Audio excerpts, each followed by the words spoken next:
umeguza mioyo ya wengi, pia katika nchi hii na nchi nyingine ambazo waliweza kuhamia. Wengine Bwana wamestaafu kwa nafasi za ajira ambazo walizozipata walipohitimu kupitia shule hii katika chuo kikuu na kwa masomo mengine na nafasi za kujimudu ambazo waliweza kuzipata. Tualitukuza jina lako takatifu. We rejoice, Heavenly Father, for the current student population. We give you glory and honor for what it means for us as a faith institution to continue impacting lives, to positively transform wherever those who have been learners, you have given them positions and opportunities of service. We give you glory and honor for the current student population, for the leadership of the church, and as a key stakeholder in the implementation of policies in this country. We rejoice, Heavenly Father, for the leadership of this country. And in particular in this assembly, where we have the Deputy President and Her Excellency Mama Dorcas, the leadership of the county represented in the Deputy Governor, the National Assembly represented by the Member of Parliament, and others who are here. We give you glory and honor for what it means for us as a faith institution and how we partner and as a key stakeholder in implementation of policies. We pray for wisdom. We pray for peace. We pray for more grace. We pray for the communities that are impacted by the lives of those in service. Even at this time, Heavenly Father, we continue to invoke your name in who we are as a country, and in particular, the calling to mind over the young generation in this country.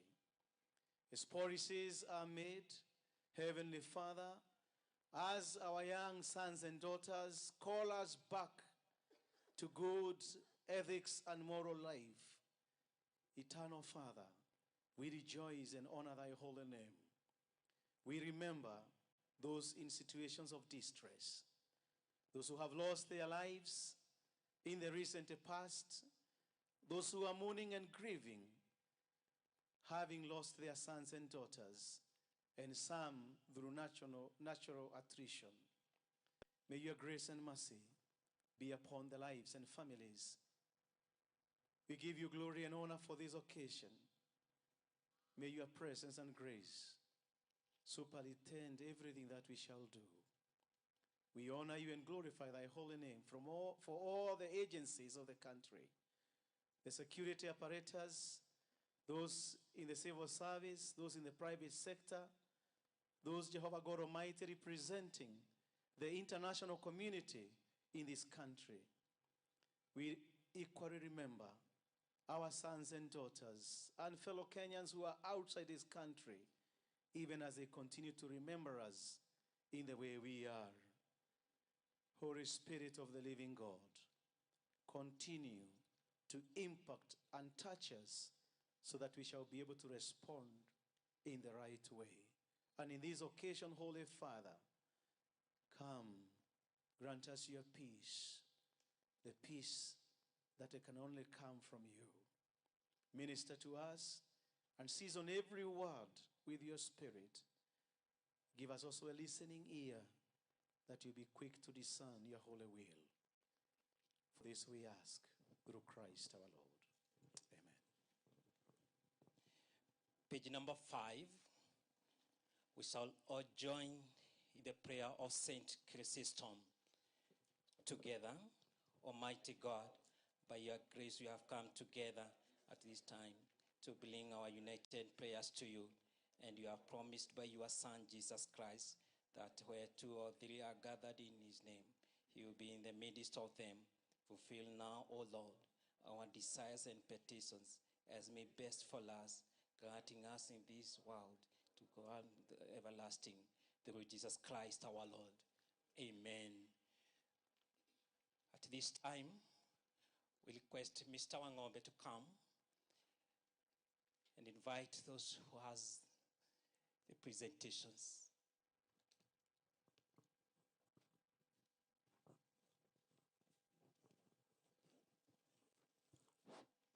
Naibu Rais wa Jamhuri ya Kenya, Rigathi Gachagua, Baba Askofu Profesa Daktari Reverend Julius Wanyoike, viongozi wote wa kisiasa, wastahiki wazazi wetu, wanafunzi nyote hamjambo?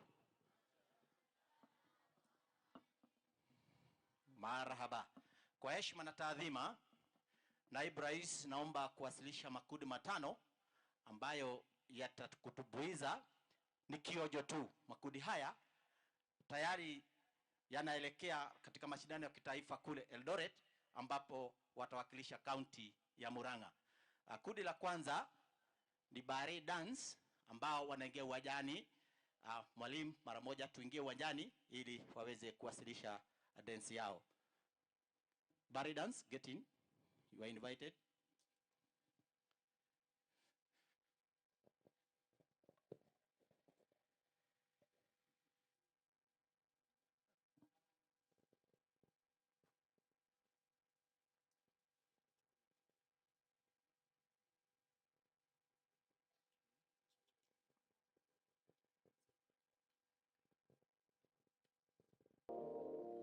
Kundi la pili, Shairi Dawa, waingie.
Mwalimu wewe ni dawa, na daima unatibu.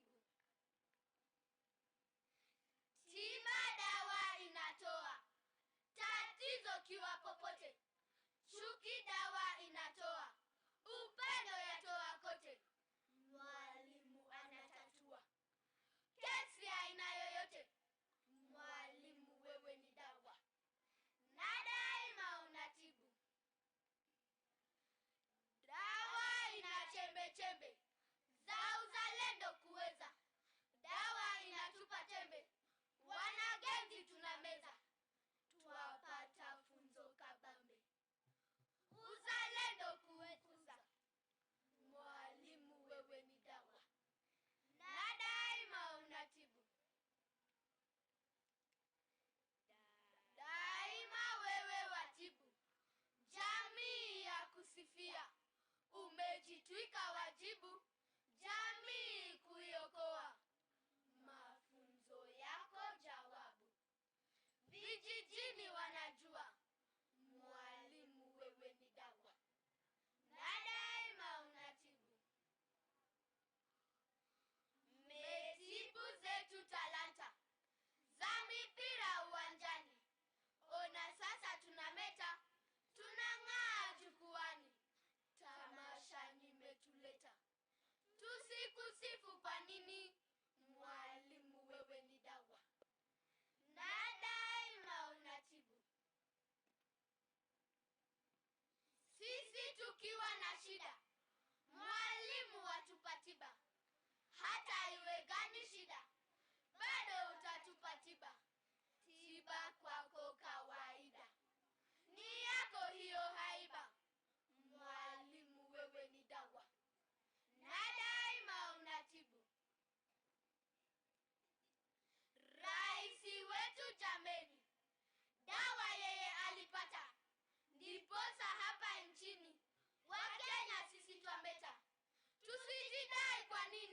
na dawa sisi twapata. Mwalimu wewe ni dawa, na daima unatibu. Dawa. Tumemaliza.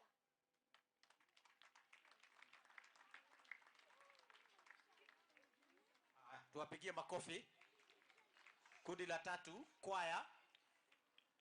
Kwaya tokee mara moja.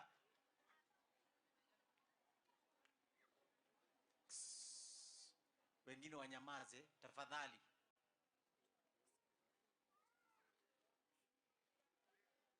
Nyinyi mmesimama mnyamaze.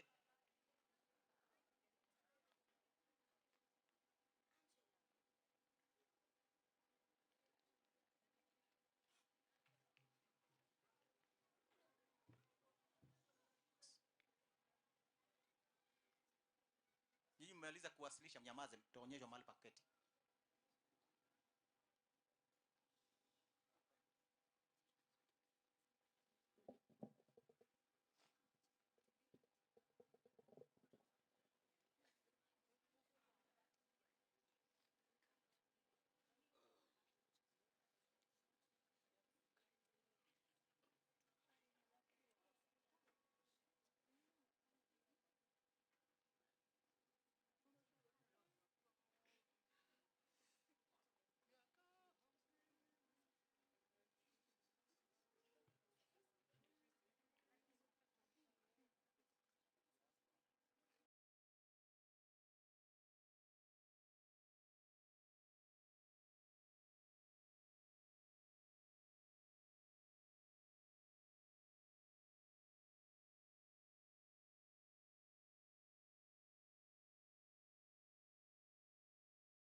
Haya, tuwapigie makofi.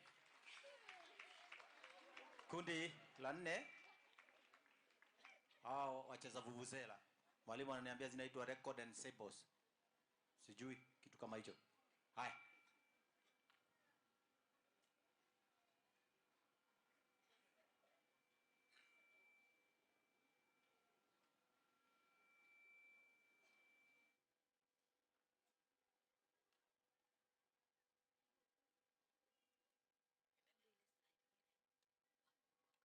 Makundi hayo yote yanaelekea Eldoret kwa mashindano ya taifa.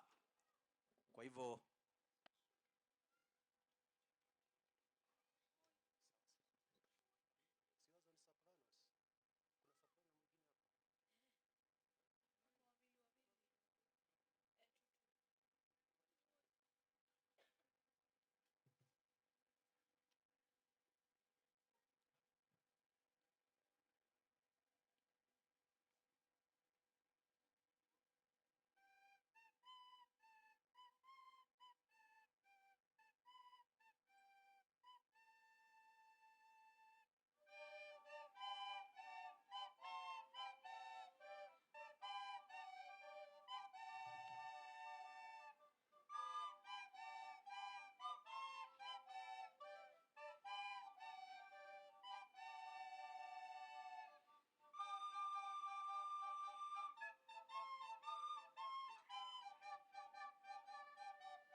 makofi.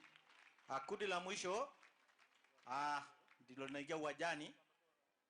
Wimbo huo waliocheza kutumia vinumbi hivyo unaitwa Lion Sleeps at Night from the theme Lion King.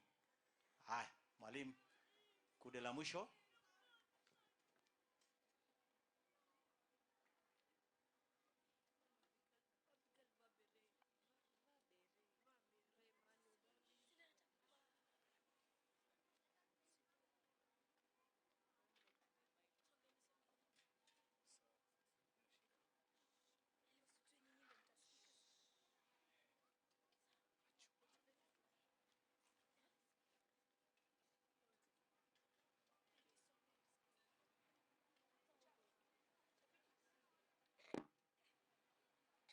Wengine wanafunzi tunaomba tutulie, tunyamaze. Asante Bwana Wesley, wanyamaze hapo.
makofi wanapotoka uwanjani. Na baba askofu, naomba kukomea hapo kama kome wa makome, na shukrani kwa kunipa nafasi hiyo. Asatua. Asante sana mwalimu wa ng'ombe. Twashukuru sana. Let's all give them a better clap, all of them. Asante sana. Kwa wakati huu tutasomewa somo, alafu tutamwalika baba askofu so that he may share the word of God.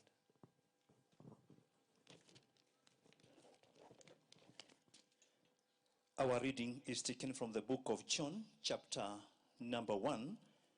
John, the Gospel, chapter number 1, start reading from verse 43. The next day, Jesus decided to leave for Galilee. Finding Philip, he said to him, "Follow me." Philip, like Andrew and Peter, was from the town of Bethsaida. Philip found Nathanael and told him, "We have found the one Moses wrote about in the law, and about whom the prophets also wrote, Jesus of Nazareth, the son of Joseph." "Nazareth, can anything good come from there?" Nathanael asked. "Come and see," said Philip. When Jesus saw Nathanael approaching, he said to him, "Here truly is an Israelite in whom there is no deceit." "How do you know me?" Nathanael asked. Jesus answered, "I saw you where you were still under the fig tree before Philip called you." Then Nathanael declared, "Rabbi, you are the Son of God. You are the King of Israel." Jesus said, "You believe because I told you. I saw you under the fig tree. You will see greater things than that." He then added, "Very truly, I tell you, we will see heaven open and the angel of God ascending and descending on the Son of Man." In order to hear the word of God, kindly be upstanding, and on page 6 we sing that song, "O Lord my God." Simame zote. "O Lord my God, awesome wonder, consider all the work thy hands have made. I see the star, I hear the roaring thunder, thy the universe bless in praise. Then sing my song to thee. How great thou art, how great thou art. Then sing my song, the Savior God, to thee. How great thou art. When through the wood, the forest great I wander, and hear the birds sing sweetly in the tree. When I look down from the lofty Mount Grandeur, and hear the brook and feel the gentle breeze, then sing my Savior God, to thee. How great thou art, how great thou art. Then sing my Savior God, to thee. How great thou art. And when I thee, the God is not sparing.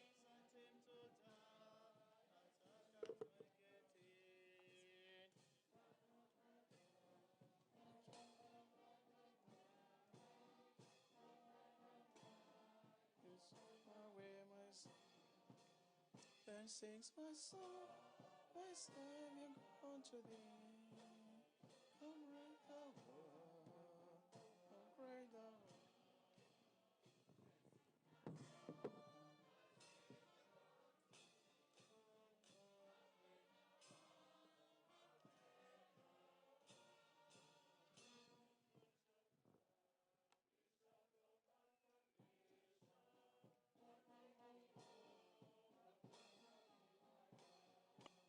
And I shall bow in humble adoration, and there proclaim, my God, how great thou art.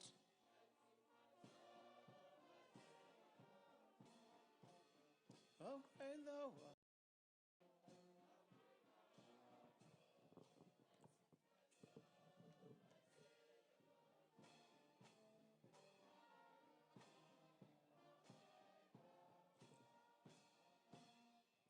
We may be seated.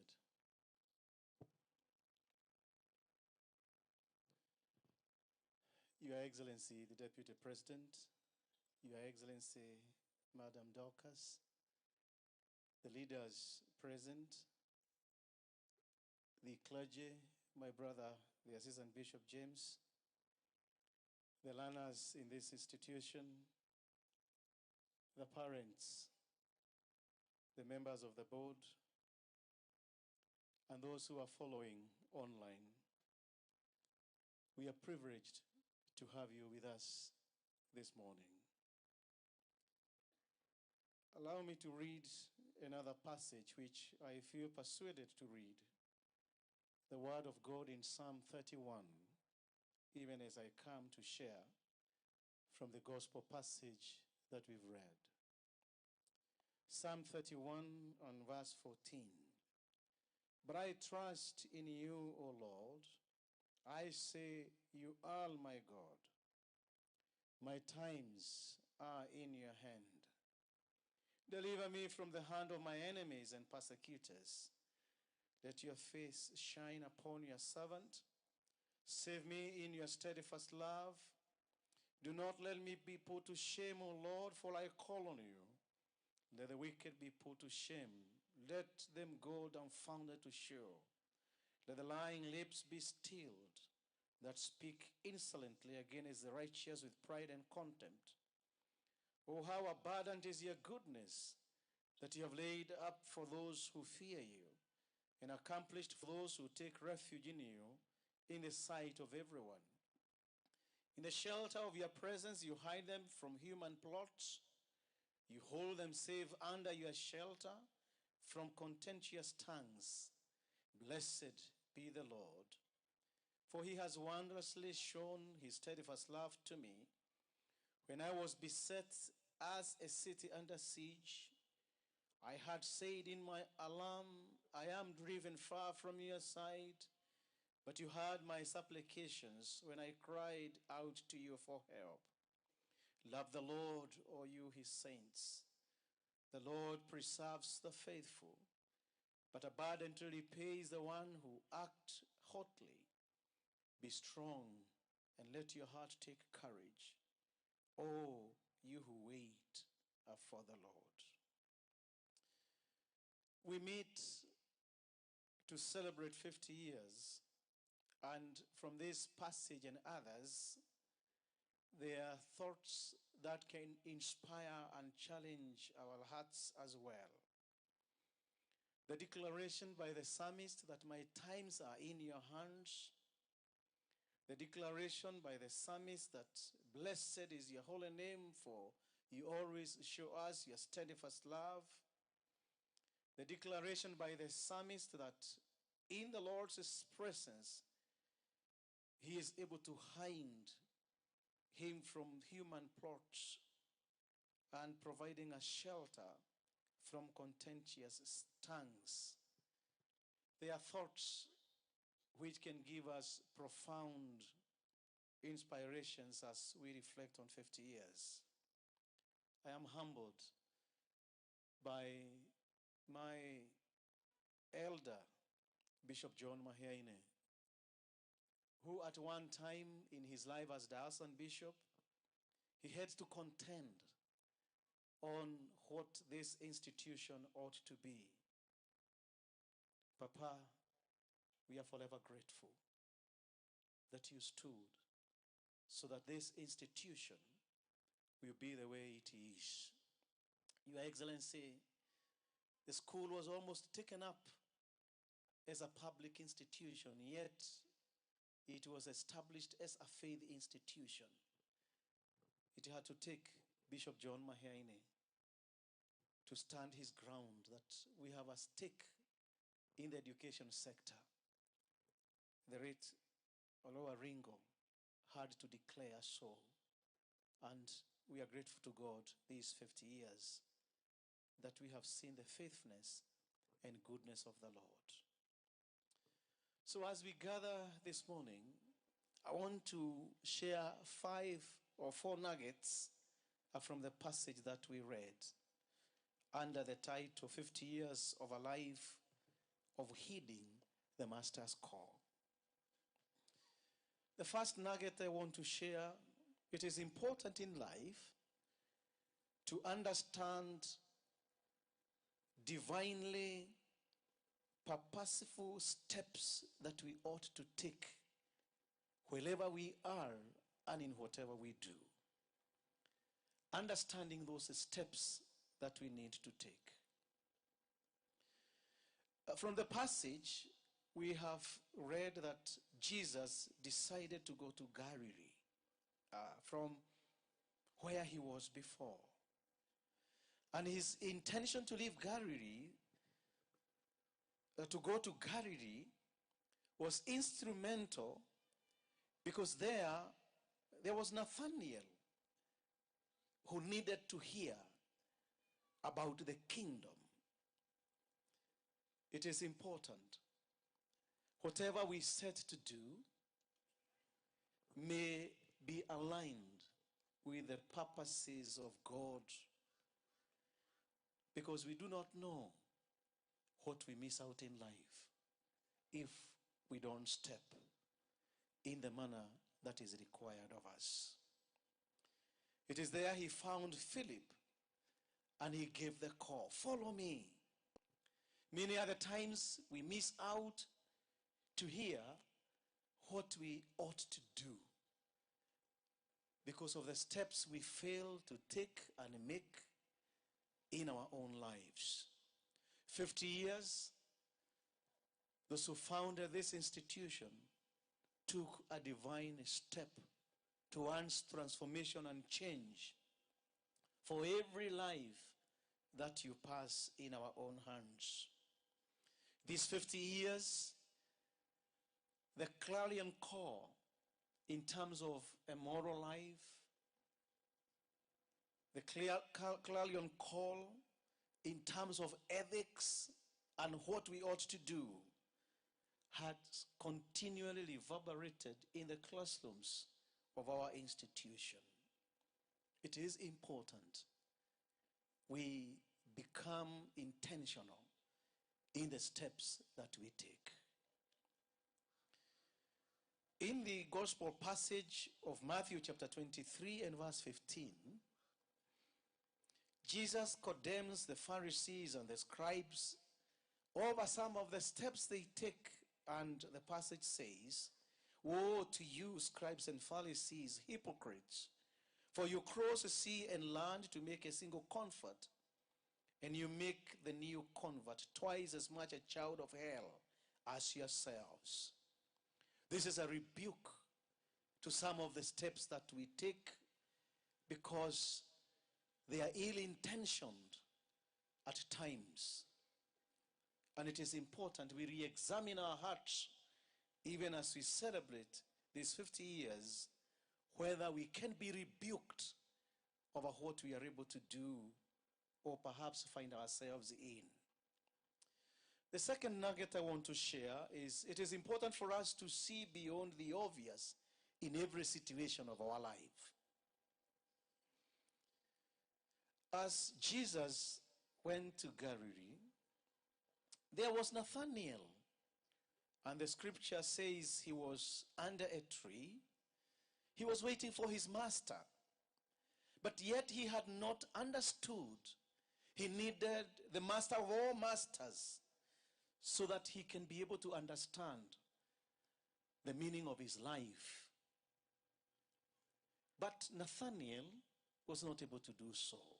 He was not able to see the intention of the Father to have his Son be with him. Many other times we miss out to see what relates to the kingdom of God in what we are doing.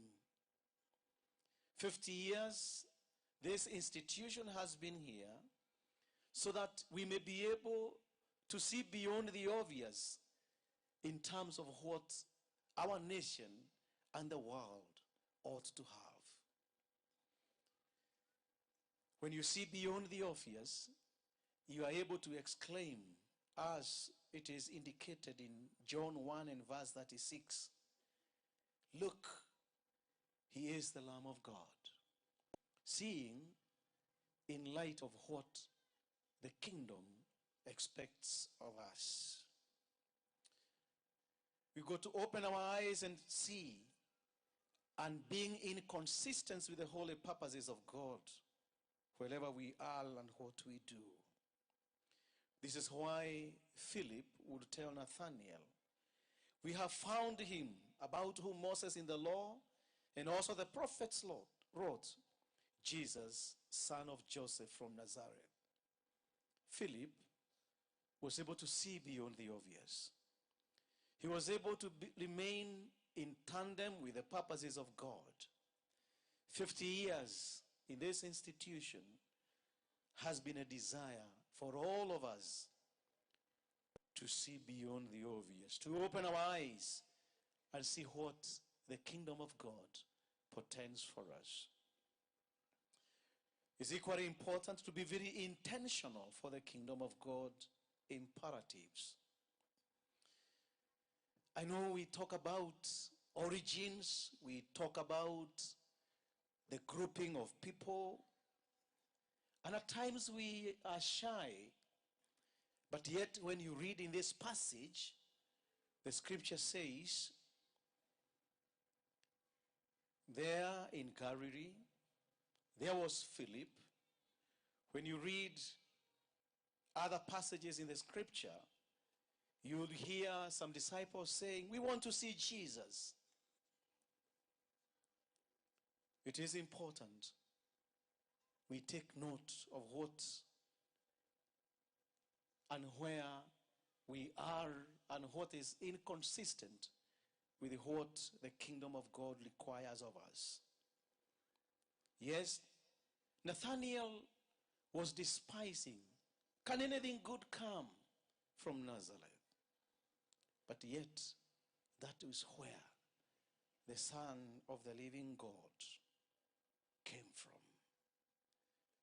ACK Thika Memorial Church School was seen in those years in different ways. We must not be contemptuous of what the Lord places before us, for it is in tandem with his holy will. Equally still, there are those moments when we want to speak in the language we dream. When you read in John 12, verse 12, 20 to 26, allow me to read. The next day, the great crowd that had come to the festival heard that Jesus was coming to Jerusalem. Now, among those who went up to worship at the festive were some Greeks. They came to Philip, who was from Bethsaida in Galilee, and said to him, "Sir, we wish to see Jesus." Philip went and told Andrew. Then Andrew and Philip went and told Jesus. Jesus answered them, "The hour has come for the Son of Man to be glorified." Very touching words from Jesus to those who wanted to see him, even as they used the relationship and kingship and even the origins of Philip and Andrew. It's also equally important to watch out and gain an understanding of who is around us and the significance of his or our presence. We must never display our ignorance.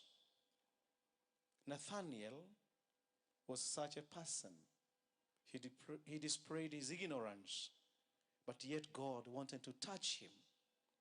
Can anything good come from Nazareth? Come and see. And when Jesus saw Nathanael coming toward him, he said, here is a true Israelite in whom there is no deceit.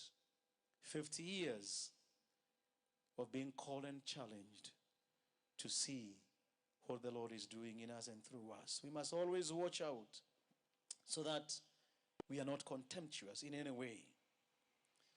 Yet at the same time, the passage has spoken to us of the need to confess and witness in our own life. Confession in terms of our own weaknesses. Witnessing of what the Lord has done for us. 50 years, a life of confession, as lives have been touched. 50 years of a people who have been witnessing of the goodness of the Lord. Nathanael would say, Rabbi, you are the Son of God. You are the King of Israel. A confession of faith. A witness. Do you believe because I told you what I saw you under the fig tree? Very truly I tell you, you will see heaven opened and the angels of God ascending and descending upon the Son of Man. We meet to celebrate an institution where confession, where witness has emerged. And we pray for those who will be here 100 years. Do remember us, that we stood with you to witness and confess of the goodness of the Lord for what was started for the sake of this nation. Shall we pray?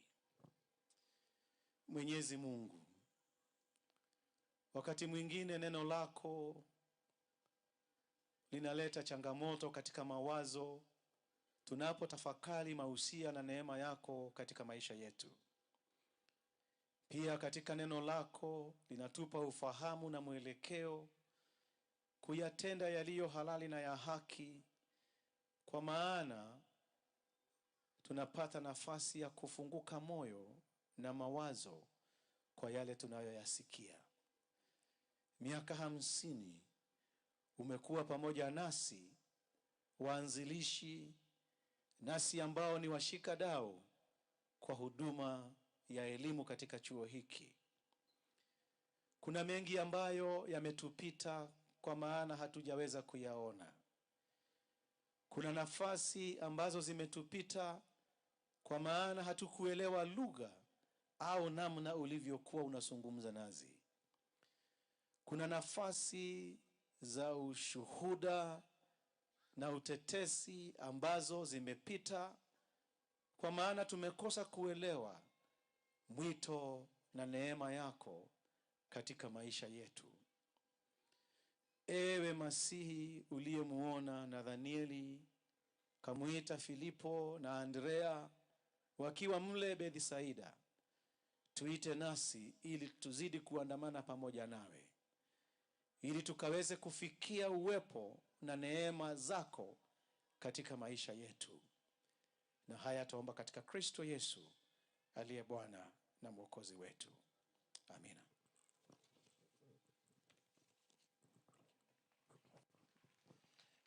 Asante. Let's all of us appreciate the word of God. We join all of us and say thank you. It is a privilege that God has given us a chance to witness the 50 years of greatness in the kingdom in this world. And so I request all of us to stand.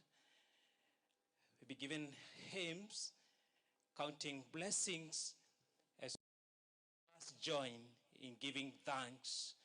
So it's a moment of saying thank you to God through our gifts. We have several baskets that are coming inside. And still there are other baskets which are coming near the altar and the podium. For those maybe you have the M-Pesa, still welcome you to join with us in Thanksgiving. And so our pay bill number is 95, pay bill number 952372, account Thanksgiving. So I'll have a hymn. I repeat the pay bill 952372, account Thanksgiving. We request the band to give us the hymn, Count Your Blessings.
We'll be given another hymn.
Our Father and our God, we want to thank you for these offerings.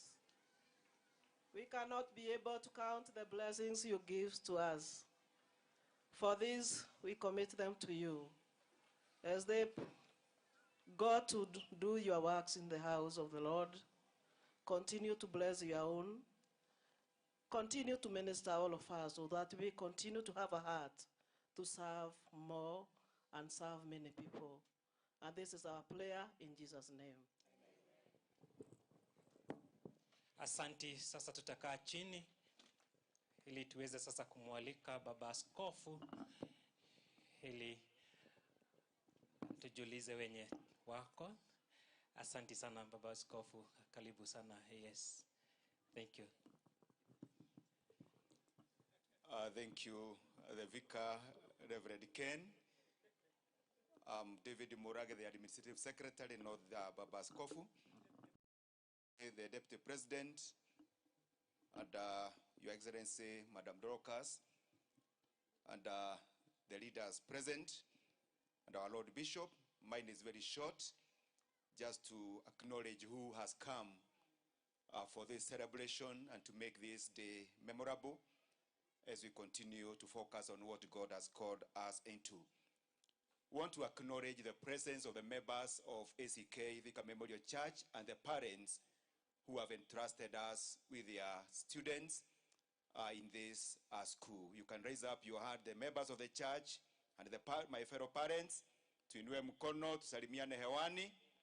Wazazi na washirika wa kanisa la Thika Memorial, asanteni sana kwa sababu ya kuja to celebrate together with us.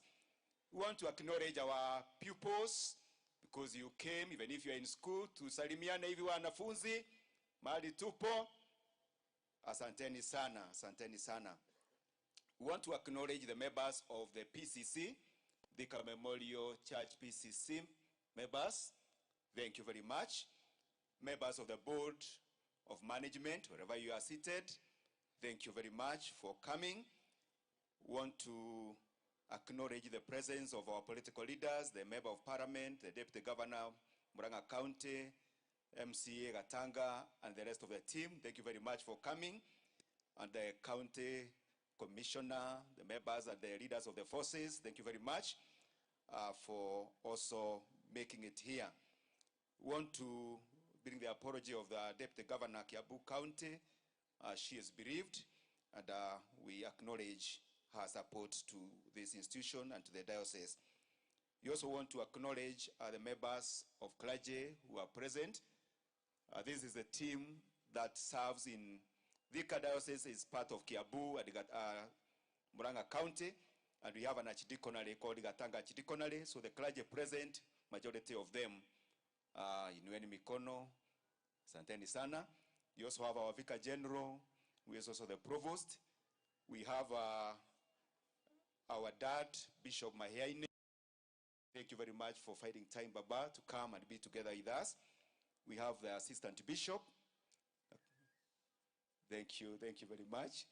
And we also have Madam President, the wife to the bishop. Thank you very much. We have our diocesan chancellor, Madam Grace. Thank you very much for coming. After that, I want to now invite Sam Makodwol, an alumni of this school, to come and make his brief remarks. Then after that, the chair, board of management, will also come. Karibu sana, Makodwol. How are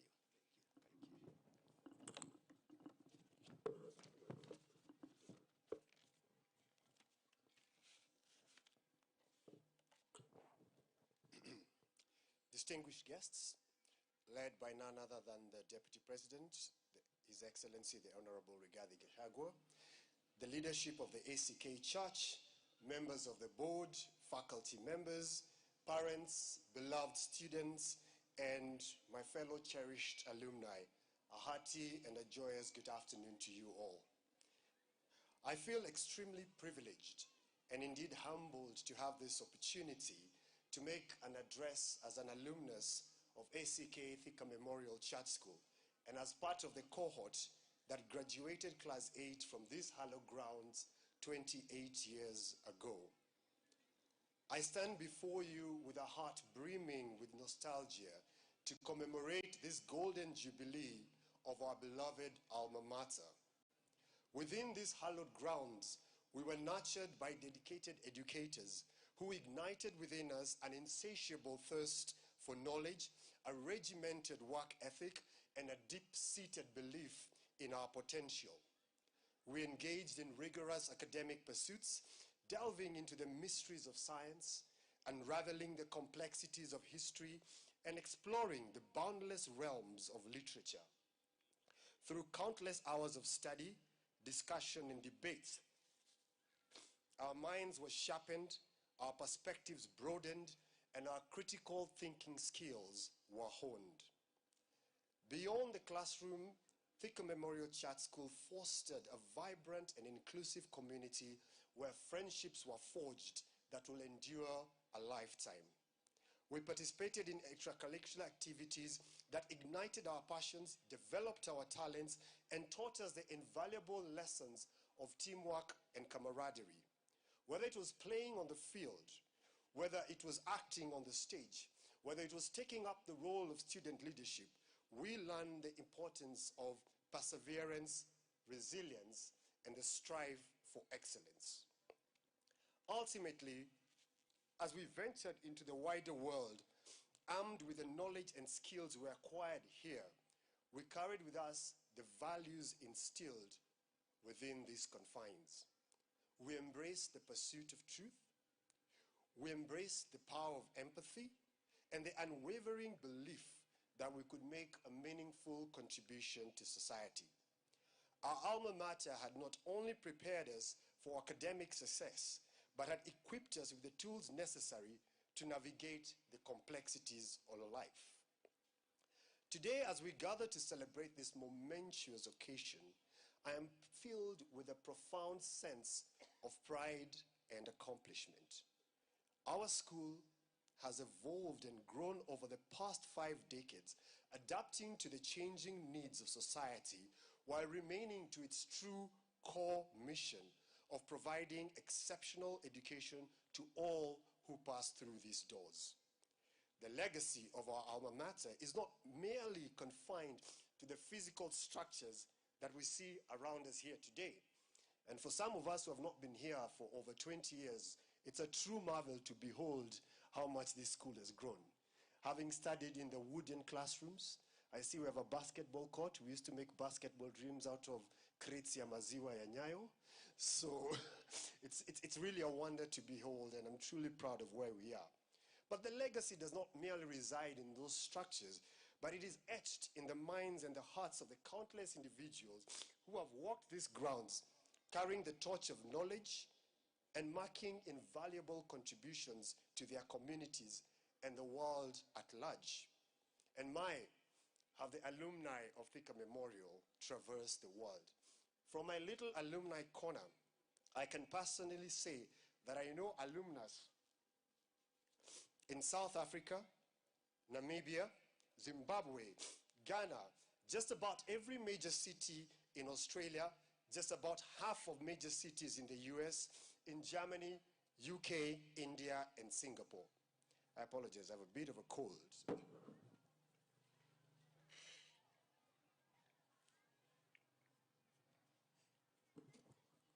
Thanks for that. As alumni, we are ambassadors of this school's values and the perpetrators of the traditional of excellence and the torchbearers of its legacy. I verily believe that as alumni, our responsibility is to ensure that future generations of students continue to benefit from the transformative power of education that we have been so fortunate ourselves to experience. So this is to the fellow alumni who may be amongst us here today. I wish to propose and submit for your humble and due consideration the value of joining an alumni organization at a primary school level. I know many of us already are alumni at our varsity level and our secondary school level, and primary school alumni are not necessarily popular or quite visible. But I do firmly believe that a primary school level alumni organization can just be as effective in achieving some of the key ubiquitous goals of alumnus, such as providing role models, such as contributing to career development, such as being party to the conversation for policy agitation, and ultimately for the purposes of fundraising. Just as they say in political circles, if you seek to succeed, you must begin from the grassroots. I firmly believe that the same goes for objectives of alumni that go beyond networking, that this must foster at the grassroots level, which is the primary school level. So it is my hope that from hence, when you hear the call to join the prospective ACK Thika Memorial School alumni, you will heed that call. The late Ken Okoth, a Kenya Member of Parliament, and a former former Member of Parliament, Kenyan of course, and an education advocate, is quoted as saying, "Parents cannot do it alone. Teachers cannot do it alone. Alumni have to step up. Whether it's giving to their former school just a tin of can of paint or serving on the school board, it does not matter what you give. What is important is that you do." So my clarion call today, if I may borrow that word, is I hope the alumni will abide. Najua story, sorry to embarrass, if we have any alumni in the presence, I know at least I've seen two of my classmates here from the class of 96. Please just stand where you are. I know some parents here are also former alumni. Just stand, give a wave. I know many were not able to make it. Some of us are here, some of us are shy. Thank you so much. I hope you'll be the first members when I send out the constitution. I would be remiss if I conclude this without acknowledging a key stakeholder in the education ecosystem who have been gracious enough to attend this session, and that is the national and the local leadership that is present today. I believe that all stakeholders in this ecosystem of education, which comprises of the teachers, the Parents Association and Alumni Association, government, and the people in the education system are a critical component towards creating platforms and avenues where discussions can be heard, resources pooled, all for the enrichment and the betterment of the present and the future students of this wonderful institution. I do hope that we shall have more of these conversations. So as I conclude, allow me to give a toast on behalf of our alma mater. So here's to 50 years of joy and cheer. May this school's legacy forever persevere. With laughter and memories, we toast a glass to brace the shape of the bright and the brass. So let the festivities rage and the music play as we celebrate our school's golden day. For in these halls, our hearts will always roam, a true testament of the power of the love we share in this home. Cheers and have a lovely day. Thank you very much. We know the feeling when you go back to where you came from. Thank you very much. You are making us proud. Mr. Chairman, karibu sana. Tumpigie makofi anapokuja. Ndiye chairman wetu wa Board of Management. I know you'll be very brief. Thank you. Yes, I'll be very brief as you have put it. Your Excellency, Honorable Rigathi Gachagua, the Deputy President of the Republic of Kenya, Her Excellency the Second Lady, Pastor Dorcas Rigathi, the Deputy Governor of Muranga, members of National Assembly, Gatanga constituency, and other members of National Assembly present. The County Commissioner and his team of security, the Deputy County Commissioner and the Sub-County Security Team. Members of the County Assemblies present, both from Kiambu County and Muranga County. Our Father in God, Right Reverend Professor Julius, the Assistant Bishop, Bishop James, Bishop Emeritus, John Maheine, the House of Clergy, the PCC members, Board of Management, parents, distinguished guests, our learners, ladies and gentlemen, good morning. Sorry, yes, it's good afternoon. Good afternoon. Bwana asifiwe. Yes, today we are here to celebrate God's goodness. We are gathered here to say what the living God has done for us in the last 50 years of our existence. ACK Thika Memorial Church School opened its doors back in the year 1974 with only 3 learners and 1 teacher. Your Excellency, it has been a journey of 50 years with its own challenges and accomplishments. We praise the name of the living God for having carried us through even when the storms are raging. Indeed, we can confirm and affirm that this far the Lord has helped us. He is Ebenezer.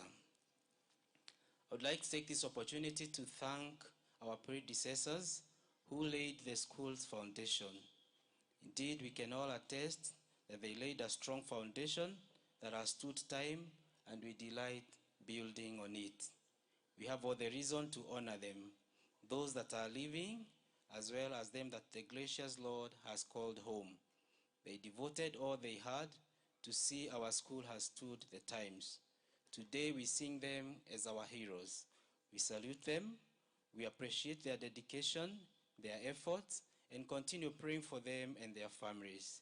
Their immense sacrifice was not in vain.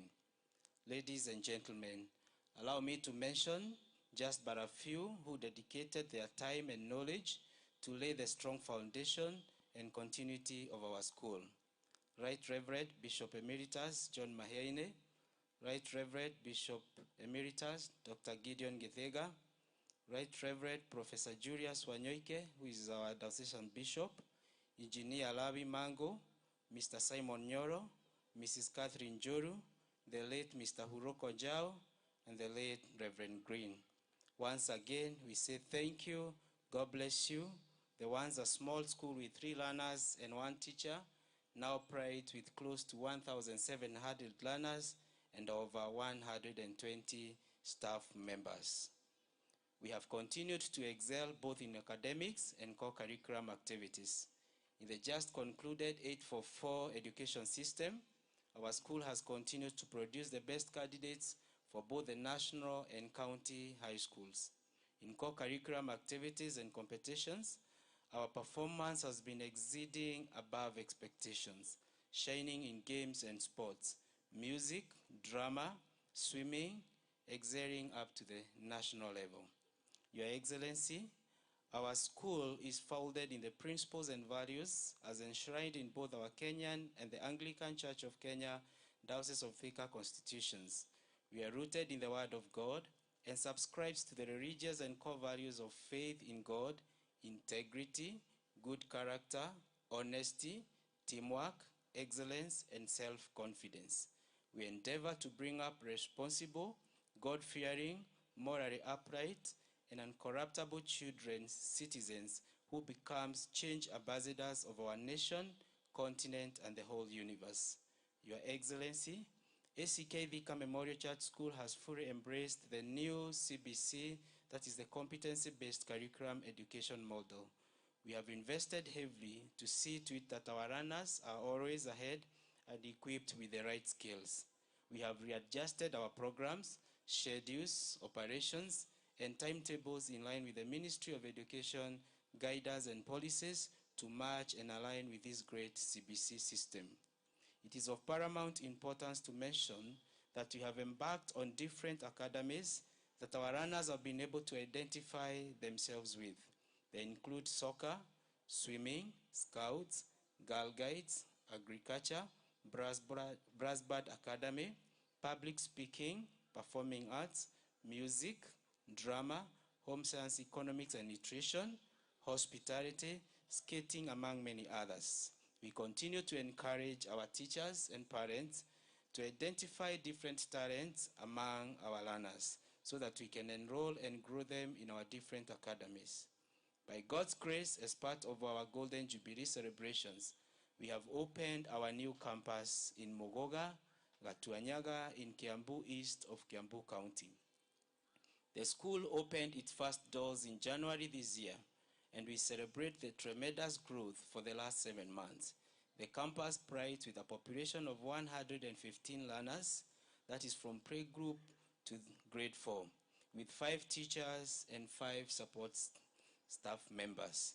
To God be the glory, great things he has done. This is a new school with new learners, drawn from Gatuanyaga and its environs. We want to say a big thank you to our Mogoga parents for the trust and confidence you have shown with our school. On the same breath, we want to appreciate our mom, the Deputy Governor of Kiambu County, Honorable Rosemary Kireka, in absentia, as it has been mentioned to us. She's mourning the demise of her dear mom. For her immense support and encouragement she has continued to give our Mogoga campus. We shall never forget her generous gift of playing equipment she donated to our learners during the opening ceremony. Not only did she grace the colorful opening ceremony of the new campus, but she came along with the goodies to our young learners. And on behalf of ACK Thika Memorial Church School Mogoga family, we want to say a very big thank you and God bless her. Your Excellency, kindly allow me also to appreciate our Father in God, Baba Askofu Julius, our diocesan bishop.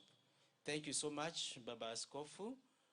You have faithfully carried, handled, and presented ACK Thika Memorial Church School as one of your babies. We have always consulted you day and night, And for sure, you have never shown signs or indicators of getting tired with us. Your love for quality education is highly appreciated and commendable. You have remained a true father to us. Even when storms are raging and the oceans overflowing, you have faithfully stood with us. We are very proud to have you as our spiritual father, both here in school and in the diocese. Baba Askofu, tunakuombea baraka na maisha marefu. Ladies and gentlemen, for sure, we can all confirm that once again that the school has grown, and by God's grace, we are still scaling heights high. As a learning institution, we have embarked on a journey of excellence, which has been our mirror and mark of perfection. We are competing our own race towards excellence in the global mark of quality education.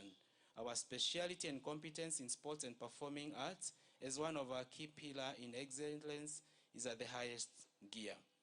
These can be witnessed by the performances that were exhibited this morning, and I'm sure parents, you saw that, and also our excellence has seen the performance that was done this morning by our learners in various classes and categories of music. We want to appreciate our learners for their good performance. Their effort cannot go ignored or missed, but we can always reward them. I am delighted to report our school band and 5 teams from the Music Academy will be leaving this afternoon for 3 days National Music Festivals in Eldoret.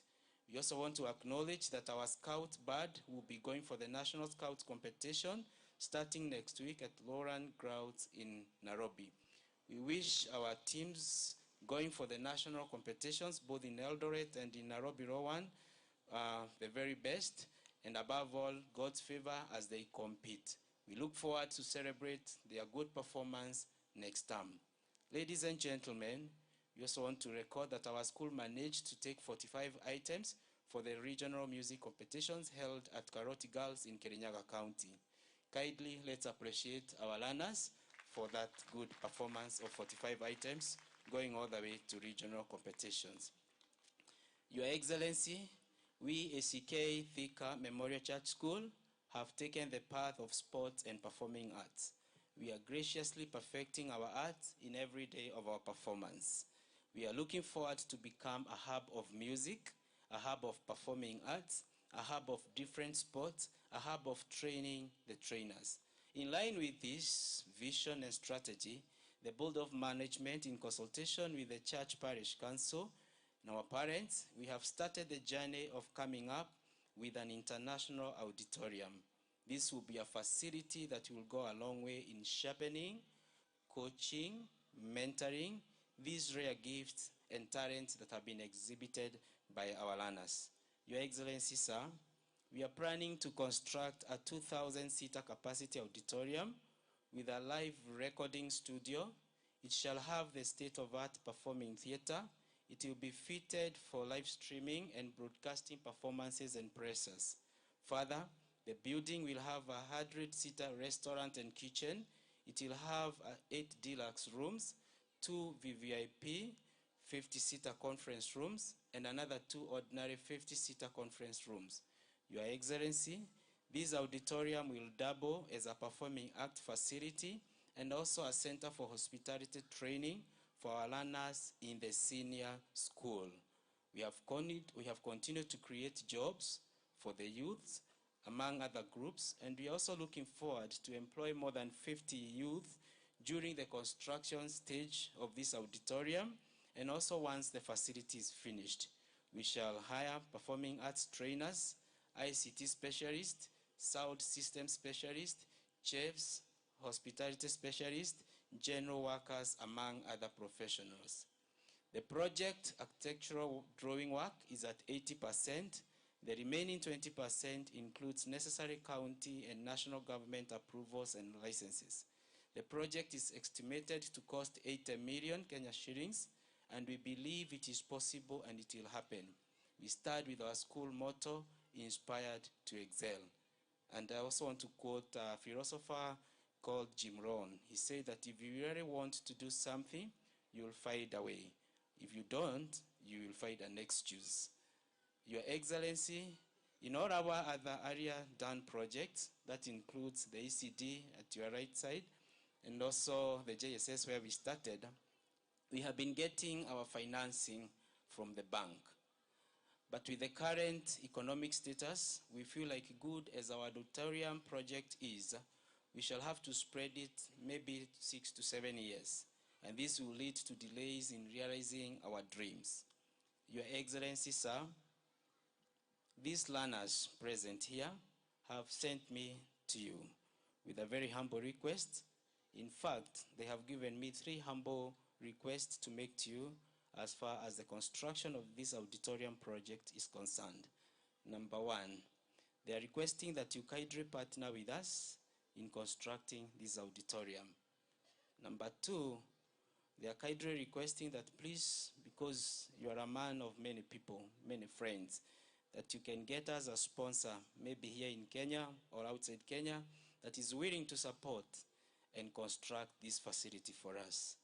Last but not the least, as the final request, they have made a very humble request to you, Your Excellency, and your family, that you can kindly come in, construct the auditorium as a gift to ACK Thika Memorial Church School. Your Excellency, kindly feel free to pick any of the 3 pathways mentioned above. That will be convenient for you. We believe this auditorium will be a game changer, not only to ACK Thika Memorial Church School, but also to this region. It will serve as a historical building that Your Excellency was here and is part and parcel of this great learning institution.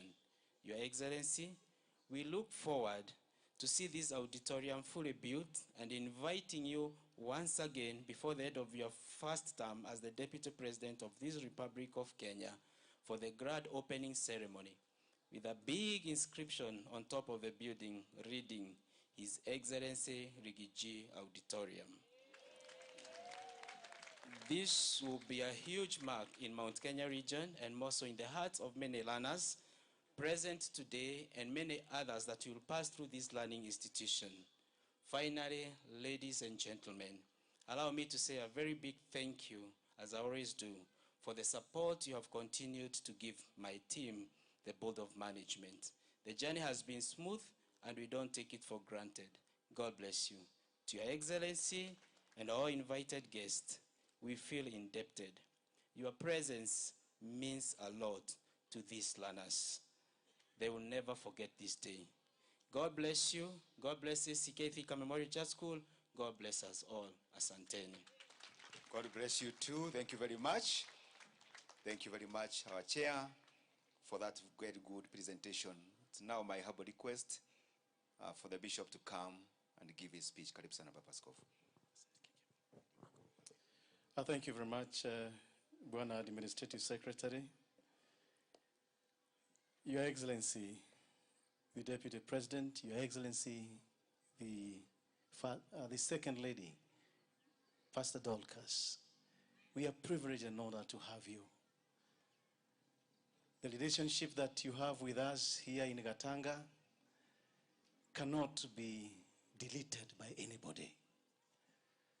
You're here nyumbani, you are here in your national duty, and we appreciate your being with us this afternoon. Allow me, Your Excellencies, to appreciate the parents. The faith they have in us is astounding. The learners who are here, and I have my own daughter who is part of the learners who are here, and 2 who have passed through this institution. And as the alumni representative spoke of where the learners who have passed through here are, I would share with him how I felt that we are represented across the globe. Your Excellency, last week I was in the ground zero of a civil rights movement in Alabama. And I took time to pick some quotable quotes within the institute even as I continue to prepare for this day, and even looking into the vision of the founders of ACK Thika Memorial School. And I will read 2 or 3 which speak to us and as was spoken then.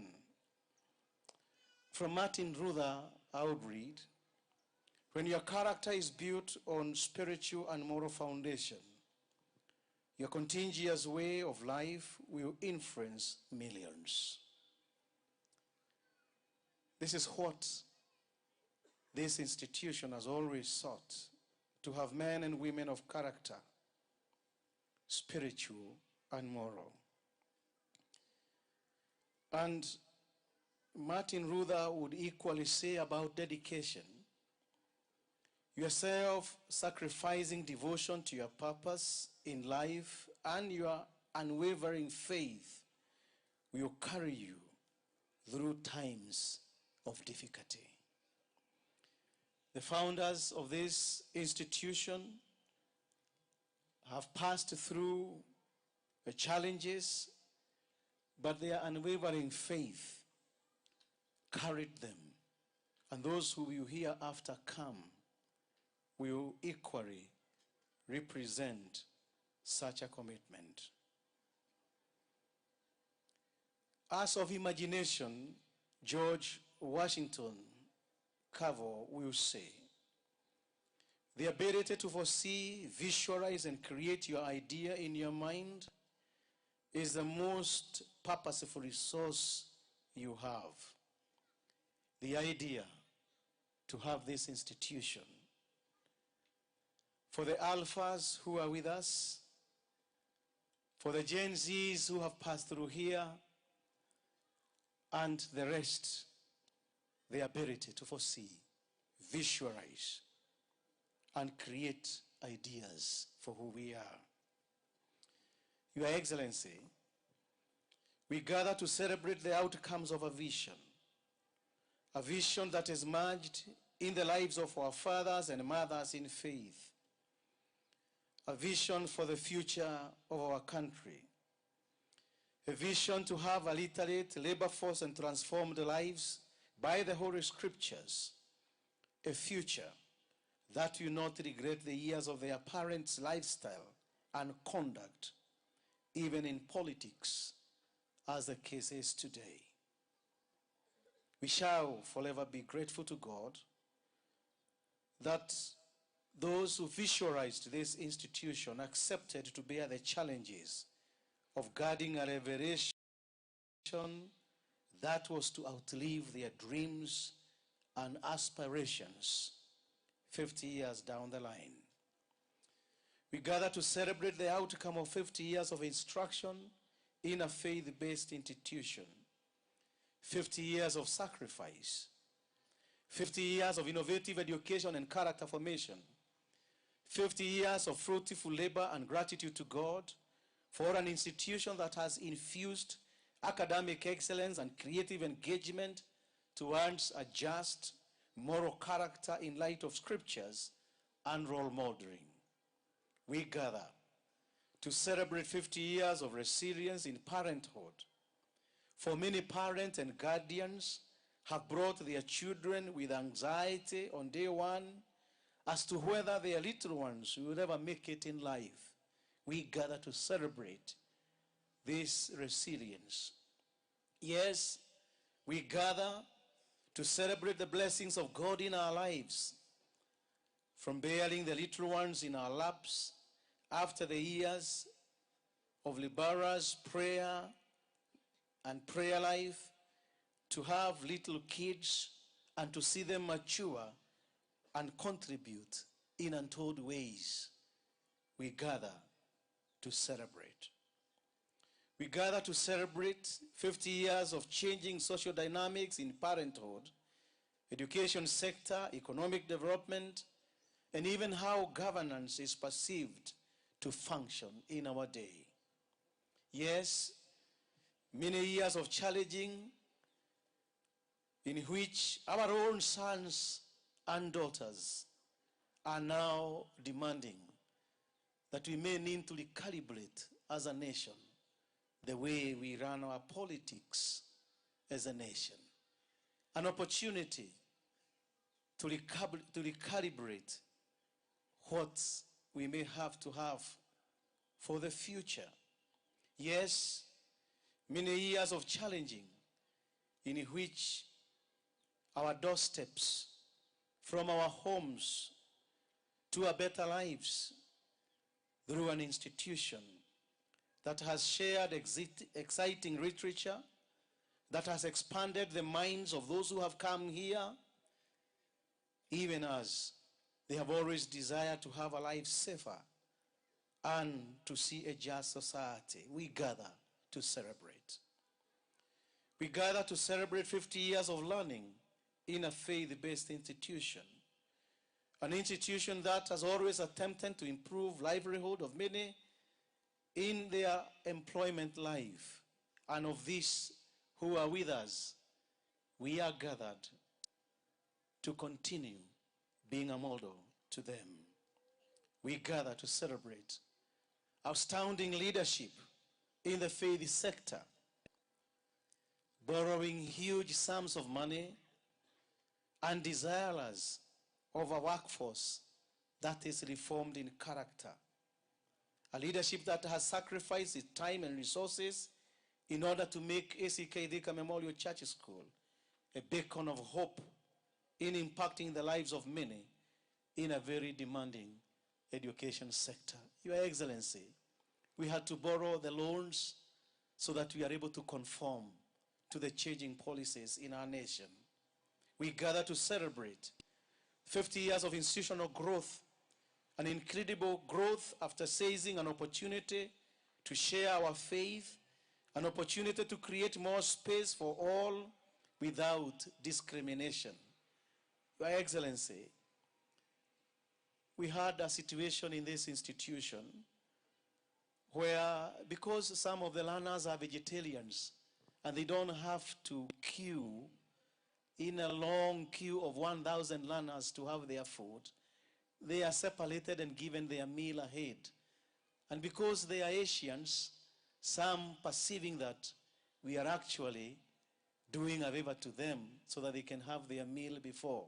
But this is the social dynamics that we have and what we have been able to do as Thika Memorial Church School, sharing our faith and creating an opportunity without discrimination. We meet to celebrate the business acumen of our board of management, knocking banks, negotiating for loans so that we can be able to be meaningful in our time and day. We gather to celebrate this time. And Your Excellency, thank you for honoring and being with us.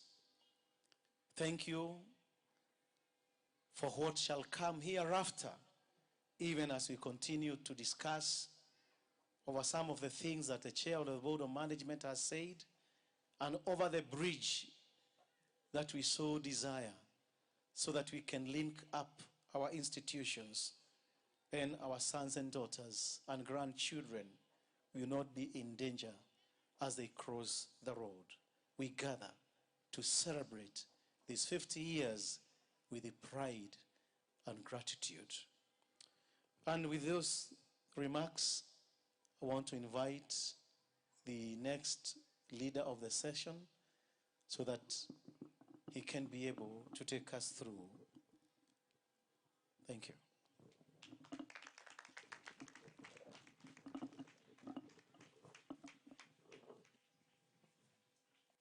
Sana Baba Askofu mstahiki Mheshimiwa Naibu wa Rais wa Jamhuri ya Kenya Rigathi Gachagua, mke wa Mheshimiwa Naibu wa Rais Mchungaji Daktari Dorcas Rigathi, uongozi wote uliopo, wazazi, walimu na wanafunzi kwa ujumla na wageni waalikwa.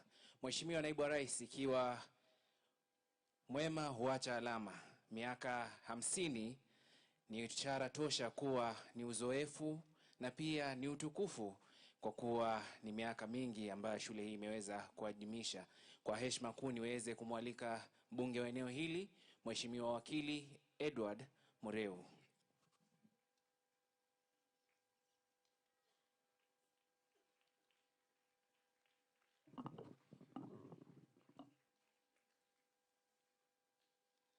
Your Excellency, the Deputy President of the Republic of Kenya and the spouse to the Deputy President, Mama Dorcas Rigathi, my Lord Bishop, Dr. Wanyoike, and the Bishop Emeritus, Bishop Mahiaine, all the House of Clergy, all the members of Parliament present, members of the county government, the members of Ngao, all the parishioners of this church, wazazi wote na wanafunzi wetu wote. God is good. And all the time. Simunisalimie tu kwa hewa nisikie mzuri. Nisalimieni kwa hewa tafadhali. Asanteni sana. Thank you so much.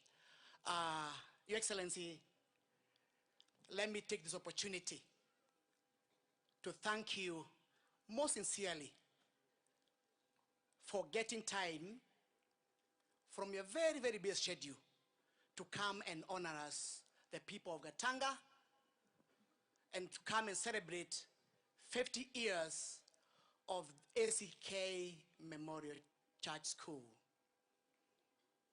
Your Excellency, as you know very well, education is the equalizer. It is the equalizer for the poor and the rich. And I want to thank the Church of ACK for recognizing that fact. And more so, taking the route most trodden by our missionaries. Because when they came, they held one hand with the Bible and the other hand with a pen. Because they recognized that education is an equalizer between the poor and the rich. Therefore, Your Excellency, I want to karibisha hapa Gatanga, na hapa wewe si mgeni, na wale ambao hawajui, His Excellency Rigiji ni mudhoniwa hapa Gatanga. Mama Dorcas demuitaga mware wa Ikino ametoka hapa Donyochege, na kwa hivyo Rigiji ameturasheria, tumekula buzi zake, mali yake tumekula, na tunasemanga we cannot totigekana thakame miromo. Andu a Gatanga ni marite indo cia Rigiji. Na kwa hivyo, Your Excellency, hapa uko nyumbani, and we want to thank you most sincerely. Lakini kabla sijaenda sana, hapa tuko na waheshimiwa kadhaa ambao ningetaka labda wakuje tu wasalimiane, na ningetaka kuita mbunge wa MCA wetu wa pale Gatuanyaga, ambao pia ni diocese hapa kwetu Gatanga, hapa Thika diocese, akuje asalimiane tu kidogo. Asante.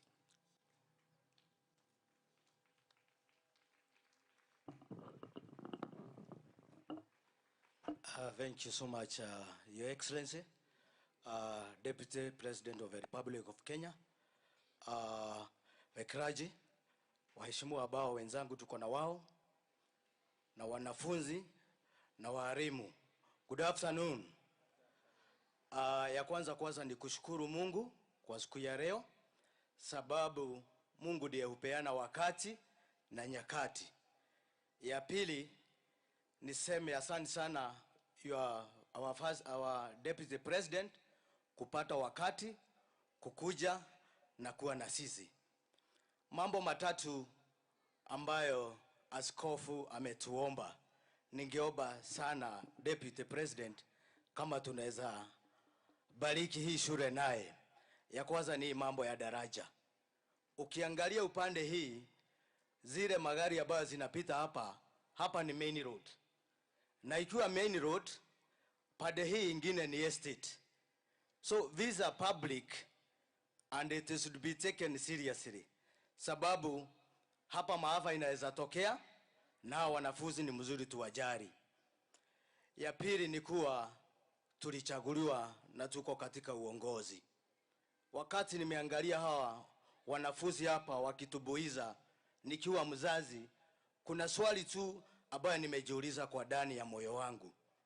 Hawa watoto baada ya kumaliza shule wanaenda wapi? Deputy President, with our government, we promise the people of Kenya and the young people that we are going to create jobs. And we shall leave a legacy of whatever we shall do. And we shall be asked questions for this government for what we shall leave. As leaders, we have got responsibilities. Whether we like it, whether we don't. We must perform and we must deliver to the people of this country. God bless you and thank you so much for giving me a chance. Asante sana.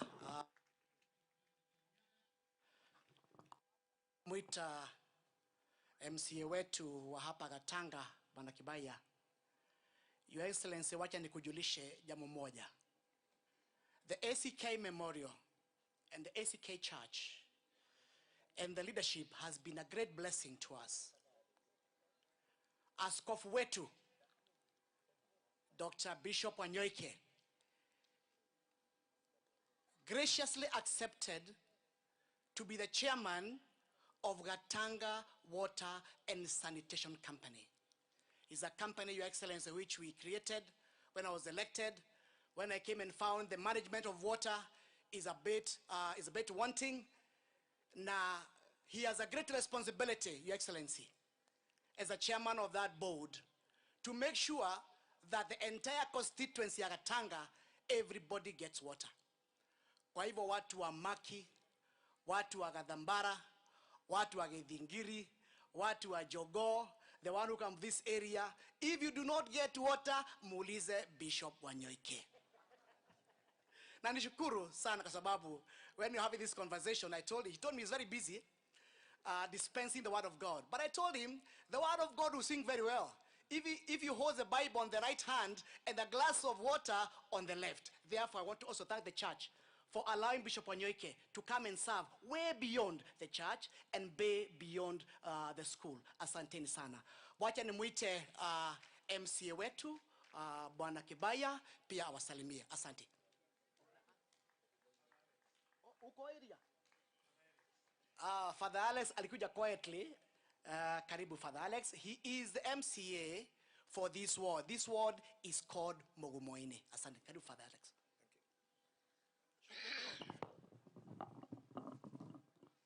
So, Your Excellency, the Deputy President, Your Excellency, Madam Dorcas, and all protocols observed. My name is Wanyoike Alex, Father Alex, the MCA this area. And before I make my one point, I would wish to introduce some of my colleagues whom I came with, the MCAs who are here present with me. And because they are here, I just request them to come tell us their names and where they come from, and then they get seated. Karibuni.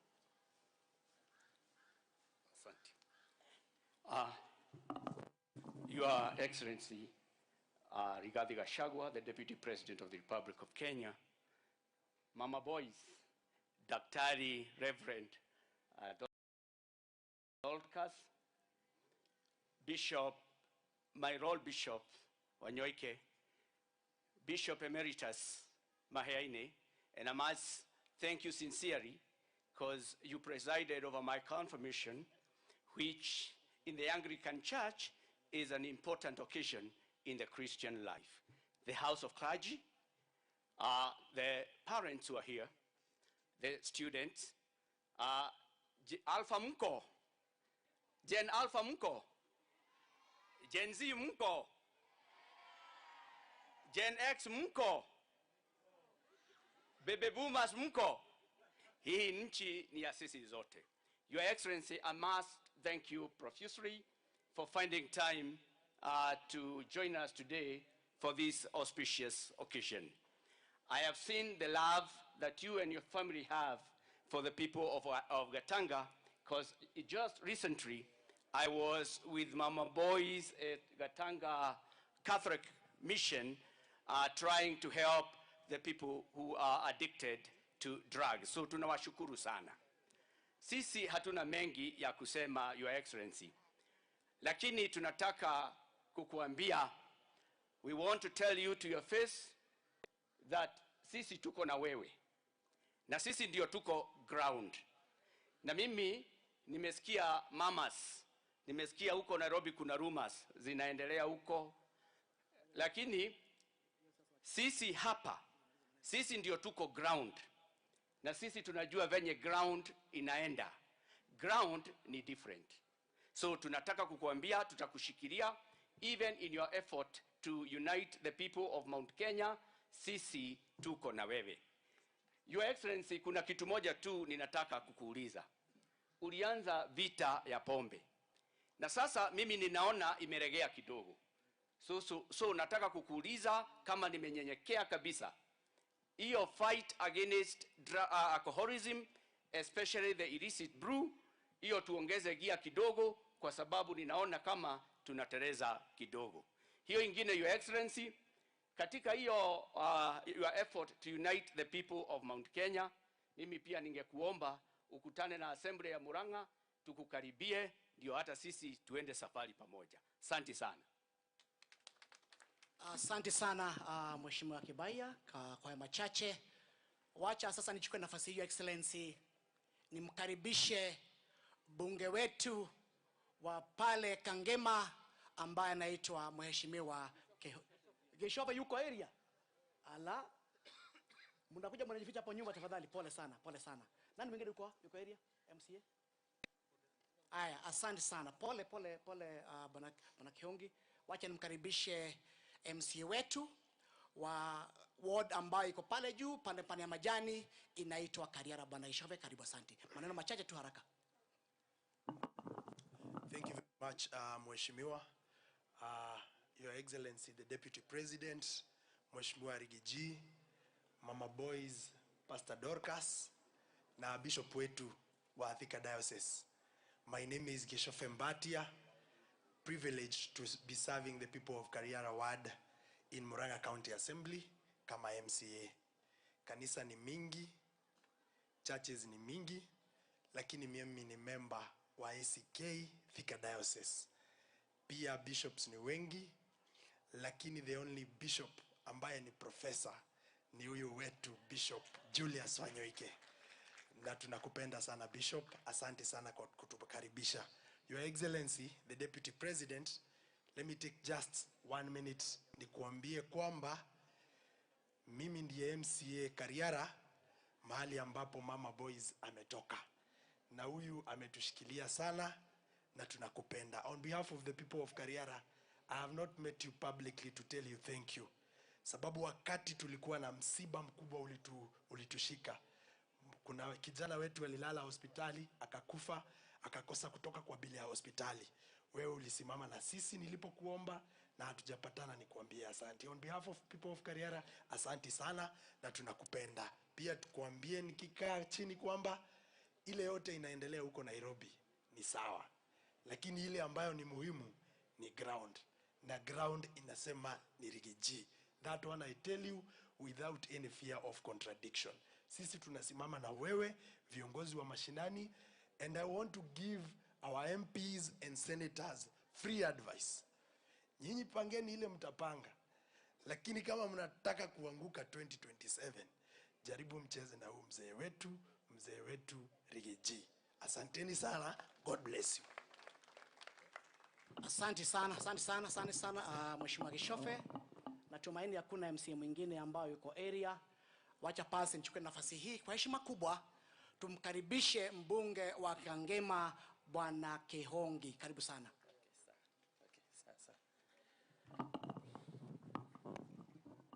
Okay, asante sana Mheshimiwa Mureu. His Excellency the Deputy President is Honorable Gachagua, the Second Lady Mama Dorcas, our Bishop na wachungaji wote ambao wako hapa na wananchi na wanafunzi. Habari zenu? Ya, kwa majina naitwa Peter Kihongi, mimi ni mjumbe wa Kangema.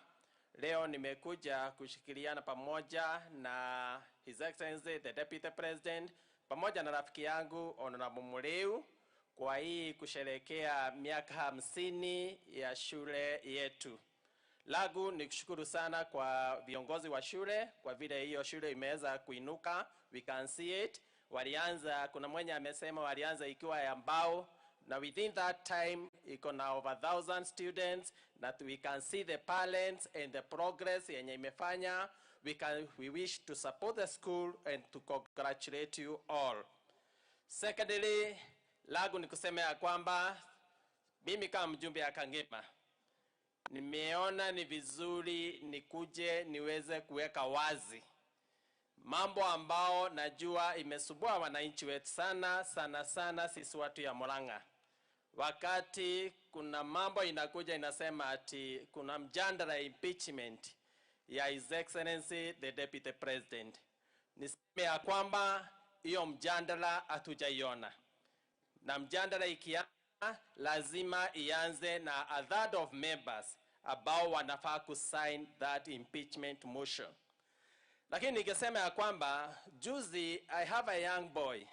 His Excellency juzi alikuwa amekuja kutuliza familia yetu when we were left by my mother-in-law, na nakushukuru sana His Excellency. That young son, hiyo kijana yangu mdogo, alikaa tu, tumekaa tu kwa nyumba. Akasema ile kitu naomba Mungu ni Kenya tusipate floods na maandamano.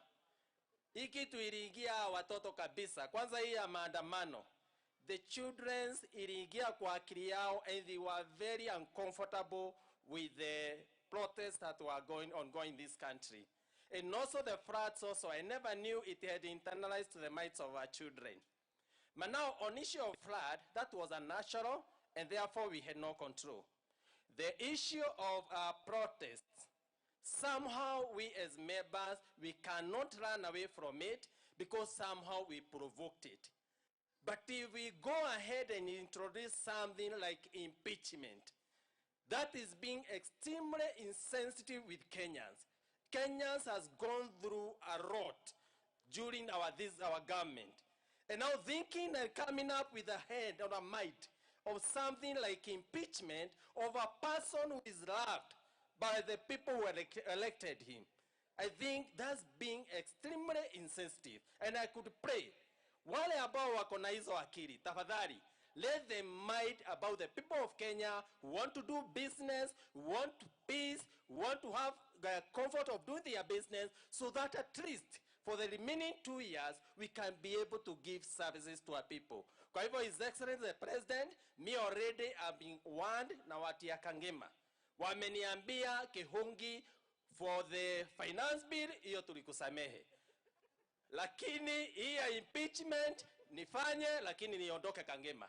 Kwa hivyo hiyo mimi nimesema I cannot take that route. Kwa hivyo His Excellency the President na wananchi wetu tuobei serikali. At least we be at least sensitive to the people who did put us to the government. Kwa hivyo Bwana awabariki sana, tutaendelea kushirikiana pamoja. God bless you very much. Thank you. Asante sana Mheshimiwa Kihongi. Wacha nichukue nafasi hii nimkaribishe Sabina Chege ambaye pia ni party leader wa chama tawala wakati uliopita, chama cha Jubilee. Sabina Chege, karibu usalime na watu wako.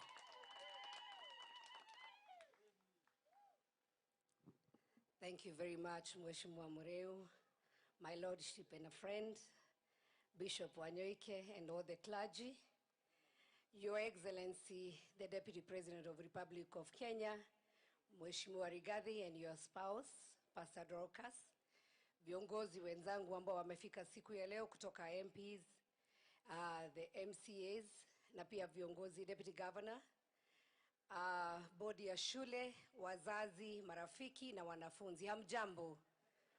Bwana Yesu asifiwe. Tusalimiane. God is good and all the time. Yangu yatakuwa machache sana. Kwanza ni kuambia wazazi na wanafunzi na shule, congratulations. 50 years is a golden jubilee, na kwa hivyo nataka usalimie mwenzako umwambie happy golden jubilee. And you see, gold is expensive, gold is beautiful. Na kwa hivyo hii shule, I know you have passed through many things. Congratulations to the teachers. Congratulations to the board. Congratulations to the parents. Asanteni kwa kuwaleta watoto wenyu kwa hii shule.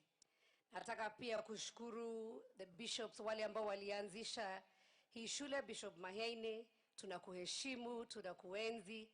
Nitukwendete muno muno muno makiria. Thengio ni gutunyitirira githomo na mahoya na Ngai arokuiga miaka mingi tukuonage. Wira waku ni wa gutuhoyagira. Thengio muno na Ngai akurathime. Kwa wanafunzi, hamjambo. Hamjambo wanafunzi. Are you happy to be here today? Do you enjoy being in this school? What do you want to become when you grow up? Ati nini? I wish I was near to hear you. I want to tell you that your dreams are valid. Munanisikia vizuri? Tunawapenda sana. Mkimpenda Mungu na msikize wazazi na msome kwa bidii. Wazazi wenyu wanawapenda. And I'm sure you'll become very important people in this Republic of Kenya. Wangapi wangetaka kuwa president wa hii nchi ya Kenya? I want parents, you see what your children want to become. Wangapi wangetaka kuwa madaktari? Unajua ukiinua mkono Mungu anaona. Wangapi wangetaka kuwa engineers? Nani angetaka kuwa mwizi? Hakuna, si ndio? Kunae mwizi. So parents, this is a foundation that we are giving our children. And I want to say, we as leaders and also parents, we remember that we are also role models. So what we do from the church, from the leadership, hata pale nyumbani, hawa watoto wanatuangalia sana. And so today as a leader, I want to pray for this nation that God will use us as leaders first and foremost, because we are trusted to lead this nation to a waaminifu. Your Excellency, the Deputy President, we want to encourage you even today, and we know the nation is going through a very hard time. Tunajua kulikuwa na mfumo ambapo kulikuwa maneno ya reject the bill, tukakuwa na Gen Z, and I also want to congratulate our young people because it was a wake-up call to all of us.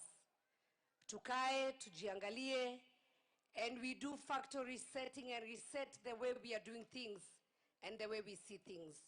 Your Excellency, the Deputy President, I want to humbly request you, tukiendelea na hii uongozi na waomba, we stop thinking about personalities, but we start thinking about the issues that Kenyans are facing. Hawa wazazi, they are facing a very difficult time. And now that the economy is on the recovery path, naomba tuanze kufikiria maneno ya hawa wazazi na watoto wetu, because they are here and they are trusting us in the leadership. So to us, especially the members of parliament, I also plead with the members of parliament that we have no time for sideshows. And I want to assure you, Your Excellency, nimesikia tu hiyo inaitangwa mushene, that there might be an impeachment. And I think I've been on record saying I will not sign, I cannot sign. And I have no time for that, because we need to sit in parliament and discuss bills that are going to be positive to our education, that are going to help and support our community, lakini sio kufikiria maneno ya personalities. Mimi nilikuwa mtu wa Azimio. Na nilijaribu kusukuma mzee, tukaanguka kwa mlima, tukigwa hakigwa tagicora kamundu. Na mugitumena muno ni tondu twamwendeirie baba. Na riu ndironire niwe riu uracokire raingira nginya riko. Ngai witu arwo murathima muno. Riu tuikare twi Kenya, ndiraiguire two broad based. Tupendane sisi wote. But I want to remind the Kenya Kwanza government that you came in because you trusted in God.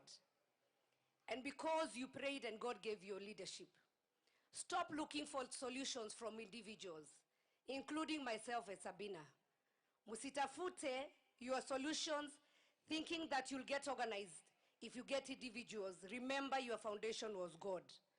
Mutikarigane rone Ngai mwambie gũcaria mahinya kũrĩ andũ tondũ andũ matikũmũteithia mũno. Mũririkane atĩ hinya ũrĩa ũmbũkagia ndege nĩguo ũigaga rĩera-inĩ. Koguo mwĩhoke Ngai rũgendo-inĩ na mũmenye wega mũtarĩ na nganja. Ũguo nĩguo mũini wa rwĩmbo oinire, wĩhoke Mwathani rũgendo-inĩ no mũmenye wega ũtarĩ nganja, ona wona thĩna tiga guoya, wĩ guoko-inĩ gwake ndũkahotwo. Nikimalizia nataka kusema ya kwamba Your Excellency ndũkaigue guoya, thiĩ na mbere na kuruta wĩra. I am happy today nimeona kuna team Rigiji, hebu simameni niwaone tena na muwapigie makofi. Muthuri ndathiaga arĩ woika na nĩ wega nĩ ũndũ wa kũrũgama and standing to be counted. May God bless you, may God bless Kenya. Happy Golden Jubilee to this school na walimu, Mungu awabariki sana kwa kazi nzuri. Asanteni sana. Asante sana Mama Sabina, thank you so much. Kabla sijamuita Deputy Governor wetu hapa Murang'a, vizuri pia niseme asante kwa Mama Maboys. Kwa vile umekuja kushikilia watu wa Tanga mara mingi. Kukiwa na njaa uko na sisi. Tukiangalia mambo ya wagonjwa tunaangalia kule Idonyochege. Kama ni vijana wetu Maboys ambao wako na shida ya pombe, tulikuwa na mkutano kubwa sana pale na ukajenga hiyo shule ya Gatanga Catholic Church iwe inashikilia watu ambao wana shida za kitu inaitwa pombe. I want to thank you most sincerely and in particular in front of the Deputy President. Wacha nichukue nafasi hii nimkaribishe Deputy Governor Bwana Munania ambao analeta ujumbe wa governor wetu Kang'ata wa Barua. Asante.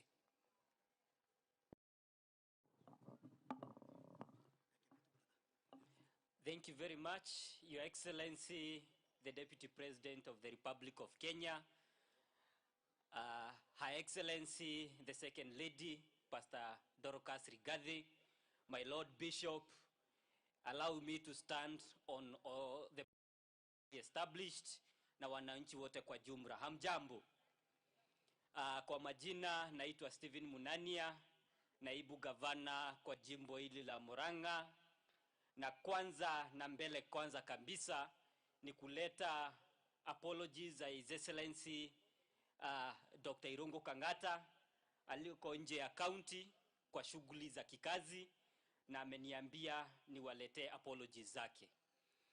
Your Excellency, nikiwa nimesimama hapa niko na mambo matatu.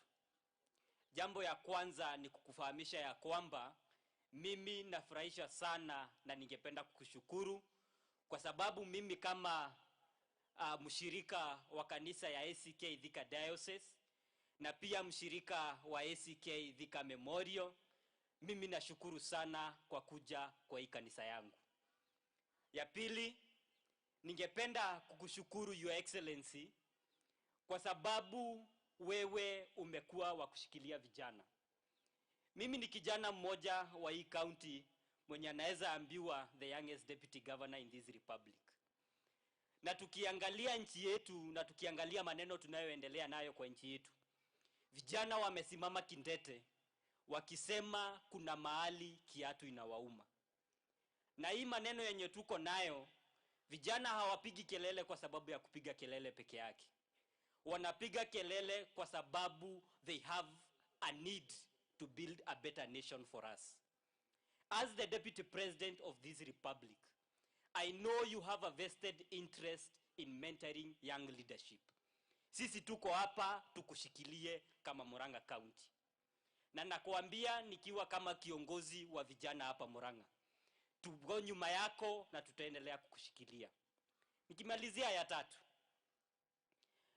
my bishop hapa akihubiri, allow me kwanza niongee na Kikuyu kidogo. Ahujagia kajera ati ibuku-ini rĩa Nehemia ndiaririkana wega bishop Wunjohere ena kĩrĩkanĩro handũ hunjagia hĩndĩ ĩrĩa gwakagwo rũthingo. Ndiũ kana nĩ Nehemia wakaga rũthingo rũu.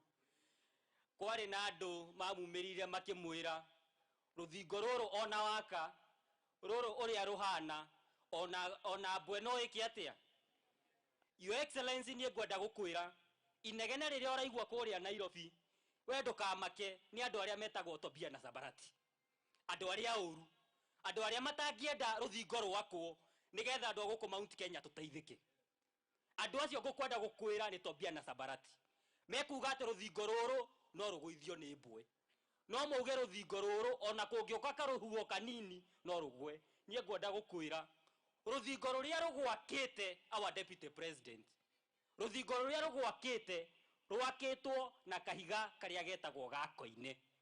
Na ngwĩre ithuĩ twĩta Murang'a, ithuĩ twĩta atongoria Murang'a, twĩta vijana Murang'a, niĩ ndĩ haha mbere ngũrũgama nawe na njuge arĩa akahutia Rigathĩ niĩ tũkehumbe mwe nao, tondũ niĩ nĩ njũĩ atĩ gũkũ bũrũri ũyũ witũ tũtingĩrũa mbara ya gũteithia bũrũri ũyũ witũ nigetha twake rũciũ rwitũ na andũ aingĩ arĩa marenda gũka gwakũra rũthingo rũrũ twĩna ruo. Koguo your Excellency, mimi nitakwambia tutasimama na wewe na tutasimama na wewe kidete. Nikimalizia your Excellency, hapa Murang'a tumejitolea kusaidia vijana na ningependa kuendelea kutusupport. Kama serikali ya Dr. Kang'ata tuko na mpango ya kusaidia vijana. Mpango inaitwa Murang'a Youth Service. Last week tuligraduate vijana 700. Tukawapea pesa ya kwenda kuanzia biashara, kila kijana check ya 15,000. As we speak, we have another 1,000 young people wako darasani. As we speak, we have another 1,000 young people wako kazini na wanaendelea hapo hapo. Ningekuomba your Excellency, hii mpango tuko nao ya kupea vijana kazi hata in the national government inaweza wezekana. Na kwa hivyo your Excellency, nakutakia mema na pia nakushukuru na nikuambie tuko pamoja. Asante sana. Asante sana Bwana Governor, Deputy Governor, asante sana. Nikimalizia, Your Excellency, kwanza niseme shukrani. Na niseme shukrani kwa sababu hapa Gatanga tuko na dam inaitwa Ndakaine. Na kwa miaka 40 years tangu ijengwe, hiyo Ndakaine dam maji ilikuwa inachukuliwa hapa, inapitia huku chini, inapelekwa Nairobi. Na wakati inapatia watu wa Nairobi, wanauza hiyo maji, hata kurudisha mkono, kujenga darasa, hata kujenga choo hawajawahi. When Your Excellency you came to power, na nikaenda kwako nikakulilia na tukaongea na ukanituma hapa na pale, I want to report that for the first time in the history ya Ndakaine Dam 40 years, watu wa Gatanga watakunywa maji ya Ndakaine for the first time in the next 1 month. Thank you, Excellency. Na pia nimesikia wewe na His Excellency the President mtakuja next week ili kukomesha hiyo maji, kwa sababu contractor already ako ground, ameanza kuingiza maji kwa manyumba. Tumepatiwa 10 million cubic liters ya maji ya Gatanga mzima. Hiyo ni maji watu wa Gatanga watakunywa, waoge nayo, ile ingine itabaki wamwage chini. Hiyo ni maji ya kutosha, na nikushukuru Your Excellency kwa hiyo jambo.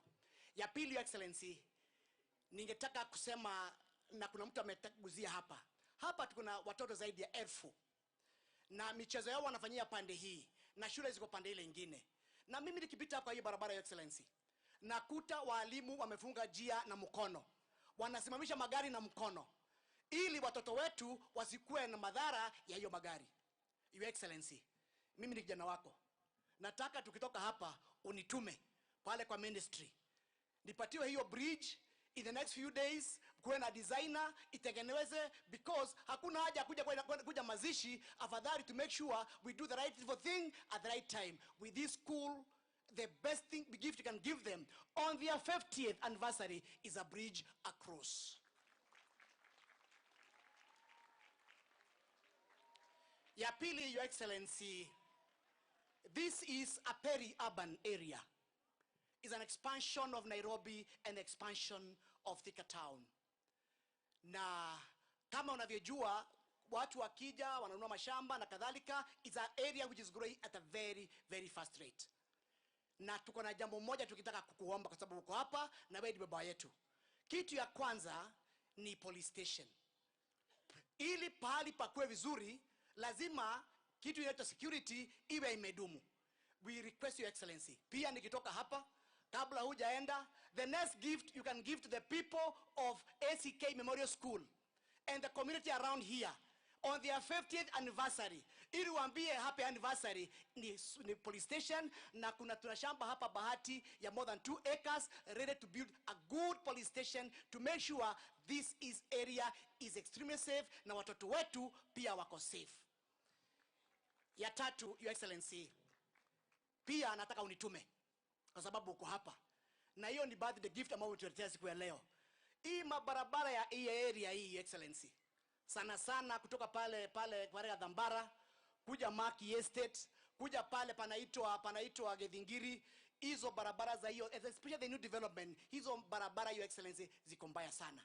Na kuomba kwa heshima yako, nitume kwa kura this afternoon, niende pale nione huyo mkubwa umeniendosia pale, at least hata kama kuna mashida ya budget tusikwiziwe tu kidogo, kanzi anze, ili hawa watu, Your Excellency, pia wajue our Deputy President alikuja celebration ya 50th anniversary ACK Memorial Church School na wakapatia barabara. Na ya mwisho, Your Excellency, this school, because is an epitome of excellence, they have a lot of pressure from the communities around. Kila mzazi anataka kuleta mtoto wake hapa ACK Memorial School. There is a lot of pressure. Your Excellency, pia hapa tuna mashule ambayo tunasimamia na basari, yes, lakini hiyo pesa haizitosha. Pia ningekuomba, so at least this school can continue giving what you call quality education, na kuomba kwa heshima kubwa, pia nitume tupate pesa ya kushikilia Moi Primary, ya kushikilia Makongo Primary, ya kushikilia High Level, ya kushikilia Gadhambara, ili hata hizo mashule, Your Excellency, the quality pia inaenda juu, na hii pressure hii shule ambayo iko nayo ya to take all the children, Your Excellency, inaweza pungua. Na nikimalizia, Your Excellency, nikwambie, great men are made not during peace. Great men are made during the crisis. Kenya tuko na crisis. Tuko na crisis ya uongozi, tuko na crisis ya uchumi, tuko na crisis ya unemployment, tuko na crisis ya debts, tuko na crisis na hata vile Kenya tunakaa siku hizi. Now, in the mountain, we do not have any other leader other than yourself. My kind request, with a lot of humility, I know you know all the gears to apply. You know all the conversation you need to have. And you know the words to use. Ya ombi letu kama viongozi, kama watu wa mlima, ni kitu moja peke yake. We know very well this country will prosper when there is peace and the unity of the leaders. Your Excellency, najua you are good in that. Ya pili, we know, Your Excellency, you are good in making sure that we have partnership na kila mtu wa hii inchi nzima, because on us all over to Amrima, we cannot go very far. But I do know for sure, even in this crisis, you're going to overcome. Even in this crisis, with your wisdom, you're going to create the rest of the networks, you talk to the right offices, and you make sure this country, we go back to the track. Hawa watoto wetu tuwasomesha wapate makazi, si waende kwa street wafanye hiyo maandamano. Kwa hivyo, Excellency, we have a job to do, and I'm sure you are up to it, and thank you very much. Sasa kwa heshima kubwa, wacha ni waombe kwa heshima, tusimame, tumkaribishe His Excellency the Deputy President of the Republic of Kenya, Rigathi Gachagua, na mkaribisha na makofi tafadhali. Asanteni sana. Thank you, Excellency. Karibu. Asante mheshimiwa, tafadhali tuketi.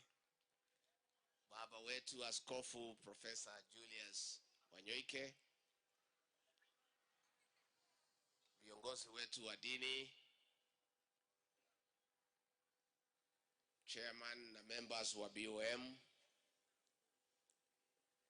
mwalimu mkuu na walimu wa shule hii ya ACK Thika Memorial Church School, wazazi na wanafunzi. God is good and all the time. Nisalimieni kwa hewa. Bwana Yesu asifiwe. Bwana Yesu asifiwe tena. Baba wetu askofu, nimeshukuru sana kwa mwaliko wako kuja hapa na mke wangu Pastor Dorcas kwa hii sherehe ya kuadhimisha miaka 50 tangu uanzilishi wa shule hii ya maana sana. Na mimi nimeshukuru sana kwa sababu kusema ukweli, tangu nizaliwe hii ndio mara yangu ya kwanza kufika kwa hii shule.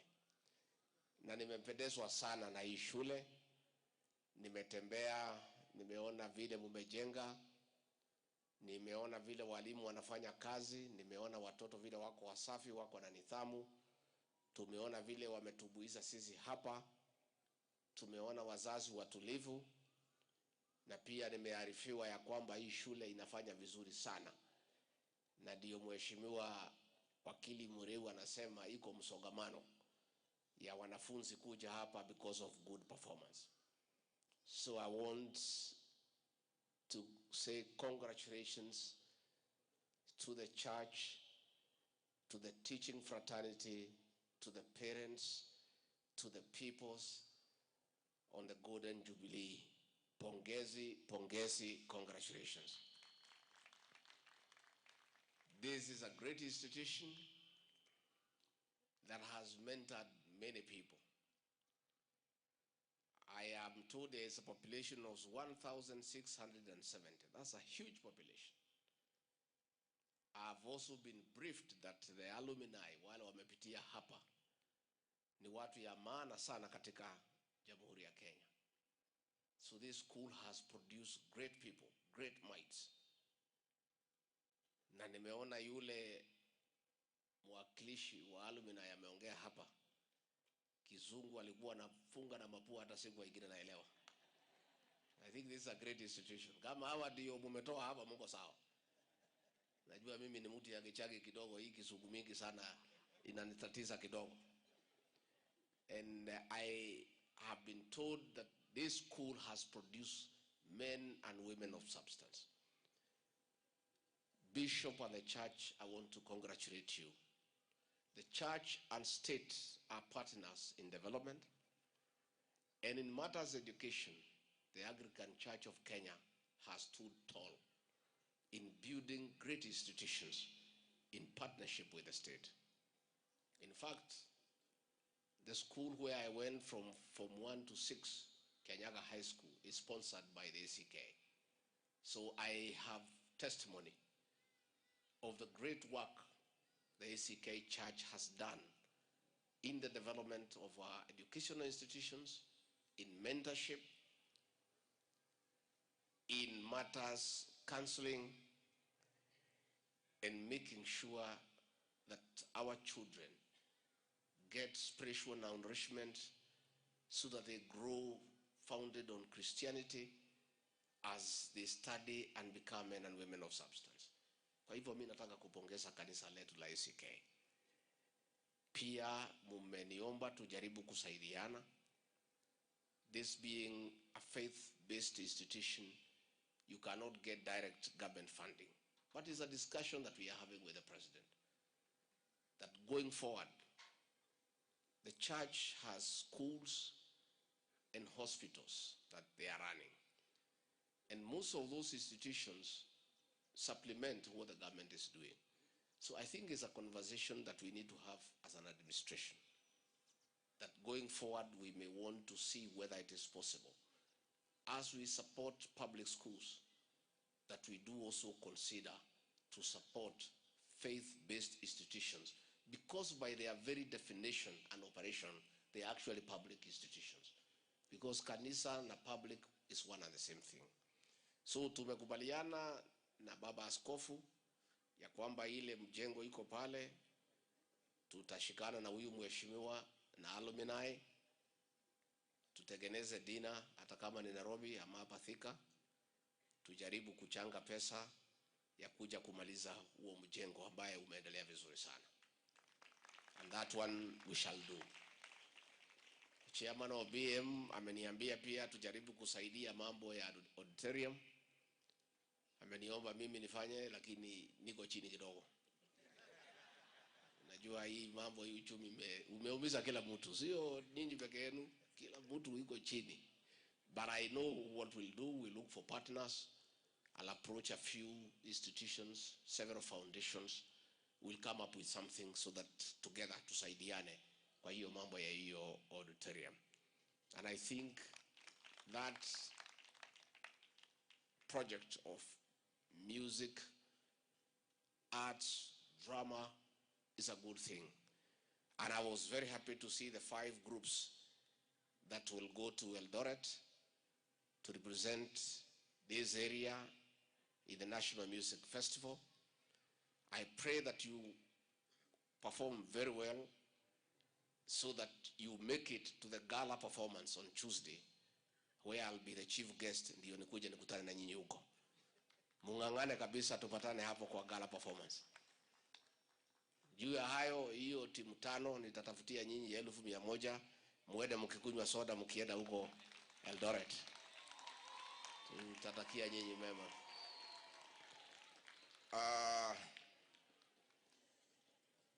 So Bishop, you have my commitment. You have done a beautiful job. We have responsibility, first as leaders, secondly as Christians, to support you. On those 2 projects, we are going to work together with the Member of Parliament. Mambo ya hii daraja, tumekubaliana, nimeongea na PS wetu wa barabara. Tumekubaliana mwalimu mkuu atengeneze barua, apatie huyu mheshimiwa saa 8 apeleke kwa PS wetu wa barabara, tuitafutie pesa tujenge hii daraja for the sake of our children. That one we shall do. Pia mheshimiwa, umeomba hii mambo ya shule ziko hapa karibu, hiyo wewe weka pesa ya CDF. Uko na pesa ya kutosha. You are almost over 170 million per year. So weka hiyo alafu tuone vile tutakusukuma. Wacha sisi tungangane na hii kubwa. Hii dogo dogo weka kama milioni 3, milioni 4, hii ni mambo kidogo mheshimiwa. Hizi siko karibu utusaidie. Police post will do a joint venture mheshimiwa. Put aside some money ya CDF 5 million na sisi serikali kuu tukutafutia zingine tusaidiane, so that you also show serious commitment ya kwamba iko haja. Unajua kujenga police station ni kitu mzuri. Watu wale wote wazuri who are the majority wanapenda police station. Wale wabaya who are the minority hawatakangi police station. Sina kuwaga namna hiyo. So wewe ufuate wale wengi. Wacha uweke pesa kidogo na sisi tutafute. We have a joint effort. We put up the police station so that they can serve the people of this area. Kwa kura nitakutuma kwa Director General, uende hapo, kizungu yako pia ni mingi, ujitetee. Na mimi pia nitaweka sauti, si ndio? Uende uone Engineer Kinoti, tutamwambia aende akuone. We see what we can do for the people of this area. Sisi tunaendelea kupigana na pombe na madawa ya kulevya. And it is true vile MC amesema. Hii pombe tulikuwa tumemaliza, imeanza kurudi. Imeanza kurudi. I had a meeting yesterday with all the agencies. And I think next Friday we'll be meeting all the county commissioners, police commanders, AP commanders, CCIOs, so that tukubaliane. And imeanza kurudi area hii ya Gatonyo, Mugumoini. Na wewe county commissioner ujue imeanza kurudi. Gatonyo location, chief amekufa kwa kunywa pombe. Chief amezikwa tarehe 24 Julai. Sasa kama chief mwenyewe yule natakiwa kumaliza pombe haramu, mwenyewe anakunywa mpaka anakufa, vijana wetu watakuwa wapi? County Commissioner, I think you started very well. What is the problem? Umeanza kulala kwa kibarua? Please, yeah, hapo area hiyo ya Kihomboine, hapo Katonyo location, the chief himself, the men who were supposed to assist us to deal with the illicit brew, mwenyewe amekunywa, amekufa, amezikwa. So please work on it kindly. You know, organize an operation in that area quickly. Msombe watu hapo na hapo na hapo, and I'll monitor. Najua mimi nimeoa hapa, kwa hivyo niko na mashemeji. Si nitapata report? Yeah, please County Commissioner, you know, we were doing very well. I don't know wapi tumeregea kidogo. Let's pull our socks. When you came from Kiambu, I was very happy with the work you are doing in Muranga. Find out exactly what is happening in that area and other areas, the way the MC amesema, so that the gains that we made kwa hii vita ya pombe tusirudi nyuma. Kanashi ali muti kwenda tudhi na mbele. Tudhi na mbele kabisa na mbele. Tutaendelea kwa sababu hiyo ni muhimu sana. Mimi sitaki niongee kupitia hapo. Mambo ya siasa nyinyi muendelee naye. Mimi niko kwa mambo ya maendeleo, niko kwa mambo ya kahawa, mambo ya majani chai, mambo ya bangi, mambo ya pombe, kujenga kanisa, kujenga shule, kusaidia rais afaulu, sisi tuko hapo. Wale nataka endelea na siasa, waendelee. Na ni sawa. Lakini wakifanya ile siasa yote wanafanya, wanarudi huko ground, wanasikiza, wanapata mwelekeo, wasikuja kupotea. Because mimi naona wengi watakunywa maji. Si hata nyinyi mko na hiyo ripoti? Mko na hiyo, hata mimi niko na hiyo report. Mimi ni mtu ya kusikiza ground. Mimi sitaki kunywa maji. Hii kazi nilipata juzi na nilikuwa na haja naye. So lazima nichuke kazi yangu. Na njia moja ya kuchunga kazi ni kumheshimu tajiri yako. Na tajiri lazima umsikize anasema nini. So ukikaa unauliza tajiri yako, boss, unataka tufanye namna gani? Hapa naambiwa namna hii, nifanye nini? Hapa mimi nasukumwa nipitishe hii, nifanye ama nisifanye? Hapa ninaambiwa niseme hii, maoni yako ni gani? Wewe ndio mkubwa yangu. These are our bosses. Let's listen to them. And when you get time, viongozi, upitie kwa hawa watu au viongozi wako na kola, bishop, canon, hawa wataambia nyinyi ukweli. These are men of God, and they live with the Christians every day. They know what the ground is saying. Kama unaogopa kwenda kwa raia, labda una kitu ya kuwapatia, pitia hapa kanisani. Pata fika, muulize watu wanasema nini. Pata bishop, watu wanasema nini. You get informed, so that you make the right decisions and you align yourself with the people. Because at the end of it all, those are your bosses. Those are your employers. And their say is final. And these bosses of ours are very brutal once in 5 years, because they carry out a forensic audit on your performance. And they are very unforgiving. Pale kwa debe, hawa. Hii watu si wazuri vile unaona wamekaa hapa. Ni wazuri sana wakikuchagua. But wakimalizana na wewe, unaendaga kwa laini siku ya uchaguzi, ukitaka kujua kama utaanguka ama utapita, unaangalia kina mama. Ukiona wameangalia chini, unajua wewe umeisha. Because women don't like hiding. Hawataki uongo. So anashindwa kukuangalia straight because anajua hakupigi kura. Sasa anaangalia chini. Wanaume watakuangalia macho ni macho na wakunyime kura. But the women, when you go to the line asubuhi, utajua kama umepita ama umeanguka ukiangalia kina mama. If the women look at you straight and they have a small smile, mambo yako iko sawa. If they look down, they don't want to meet you with your eyes direct, mambo yako walimalizana naye kitambo. Na hiyo ni forgotten chapter. So our leaders, as we work, let us continuously engage our employers, the people of Kenya, and get direction on how to proceed. And once you do that, you are in good space. Watoto muko sawa? Are you working hard? Have you done your homework? Eh? Bado? Are you respecting your teachers? Do you respect your parents? Please continue respecting your parents. Continue respecting your teachers. Continue fearing God. Continue being prayerful. Please stay focused. The future looks bright. Be focused. Work hard. And you'll be men and women of substance. Nimeona Mheshimiwa Sabina Chege akiuliza wana nataka kuwa president, mumeinua mkono. Mumeuliza madaktari, the same group. Ile iliinua ya president, imeinua ya madaktari. Sasa mnataka kazi ngapi? But I'm happy that most of you are ambitious and you want to be great people. We pray for you, we bless you for what you want to be because it's the good thing. Sasa wanafunzi, vile nimekuja hapa, nipange bash kidogo, si ndio?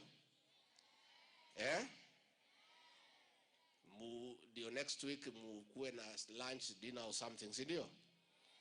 Haya, nitawachia mwalimu mkuu 200,000 ya soda ya wanafunzi. So that munapenda soda? Munapenda soda? Which one? Which one?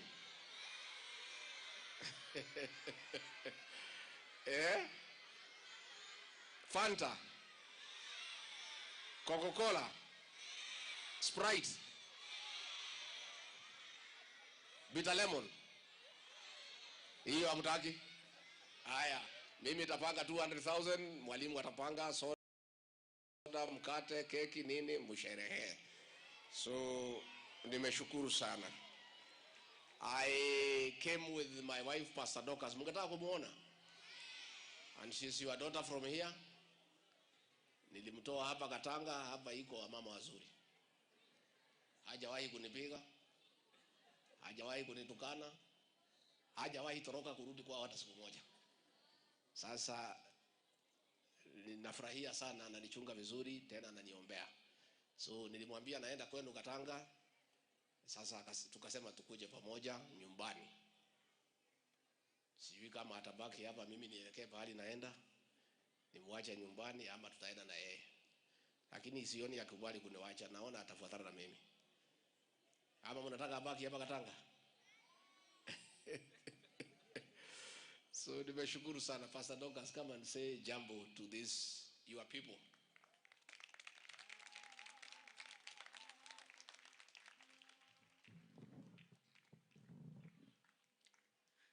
Your Excellency, the Deputy President of the Republic of Kenya, the national and county government,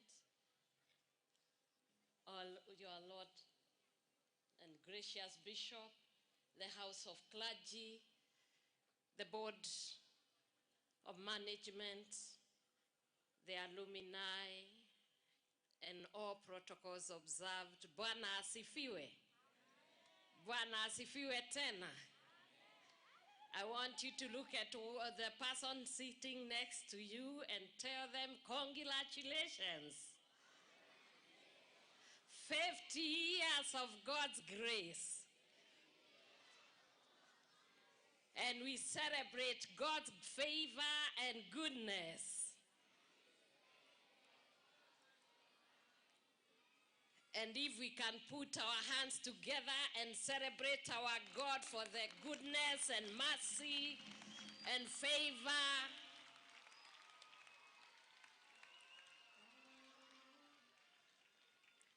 Imagine watoto 50 years. Where were you?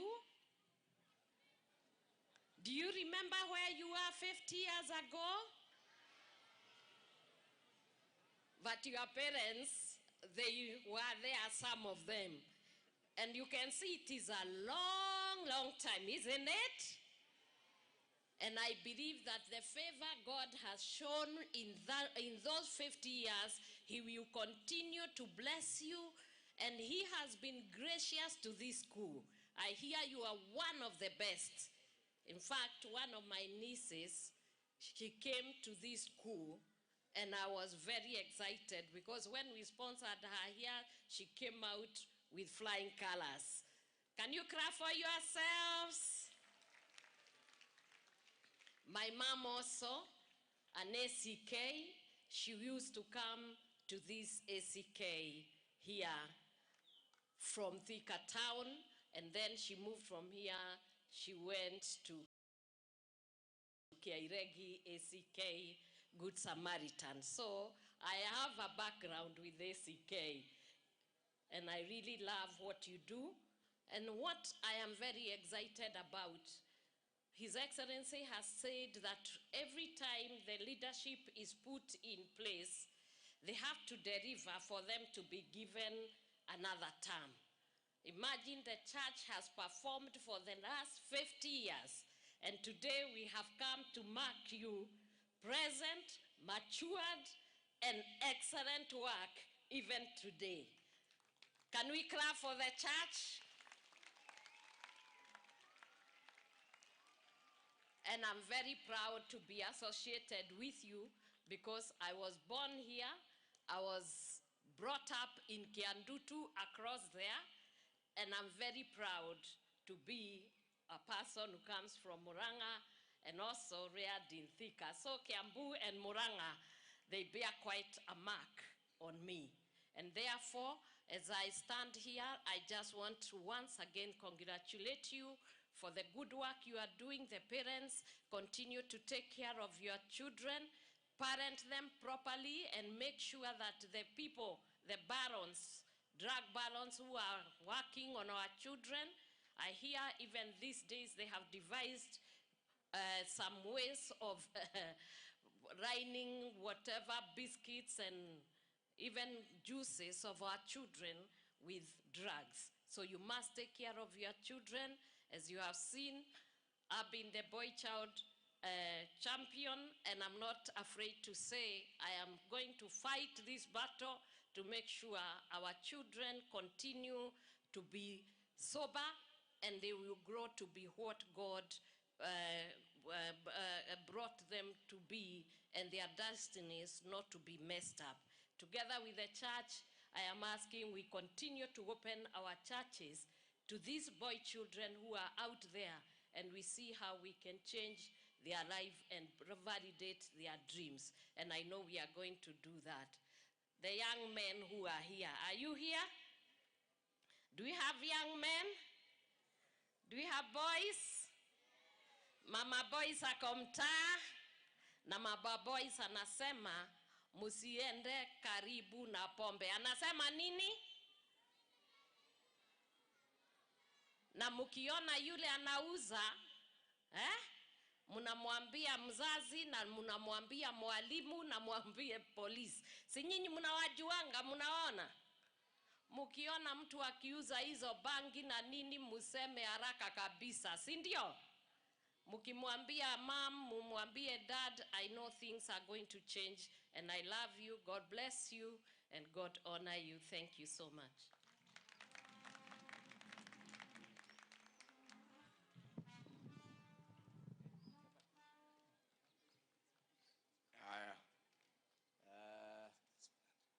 What do you na watoto Eldoret? Will you make it to the gala? I look forward.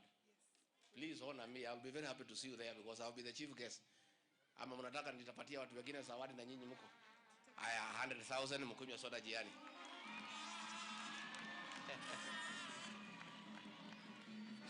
Aya.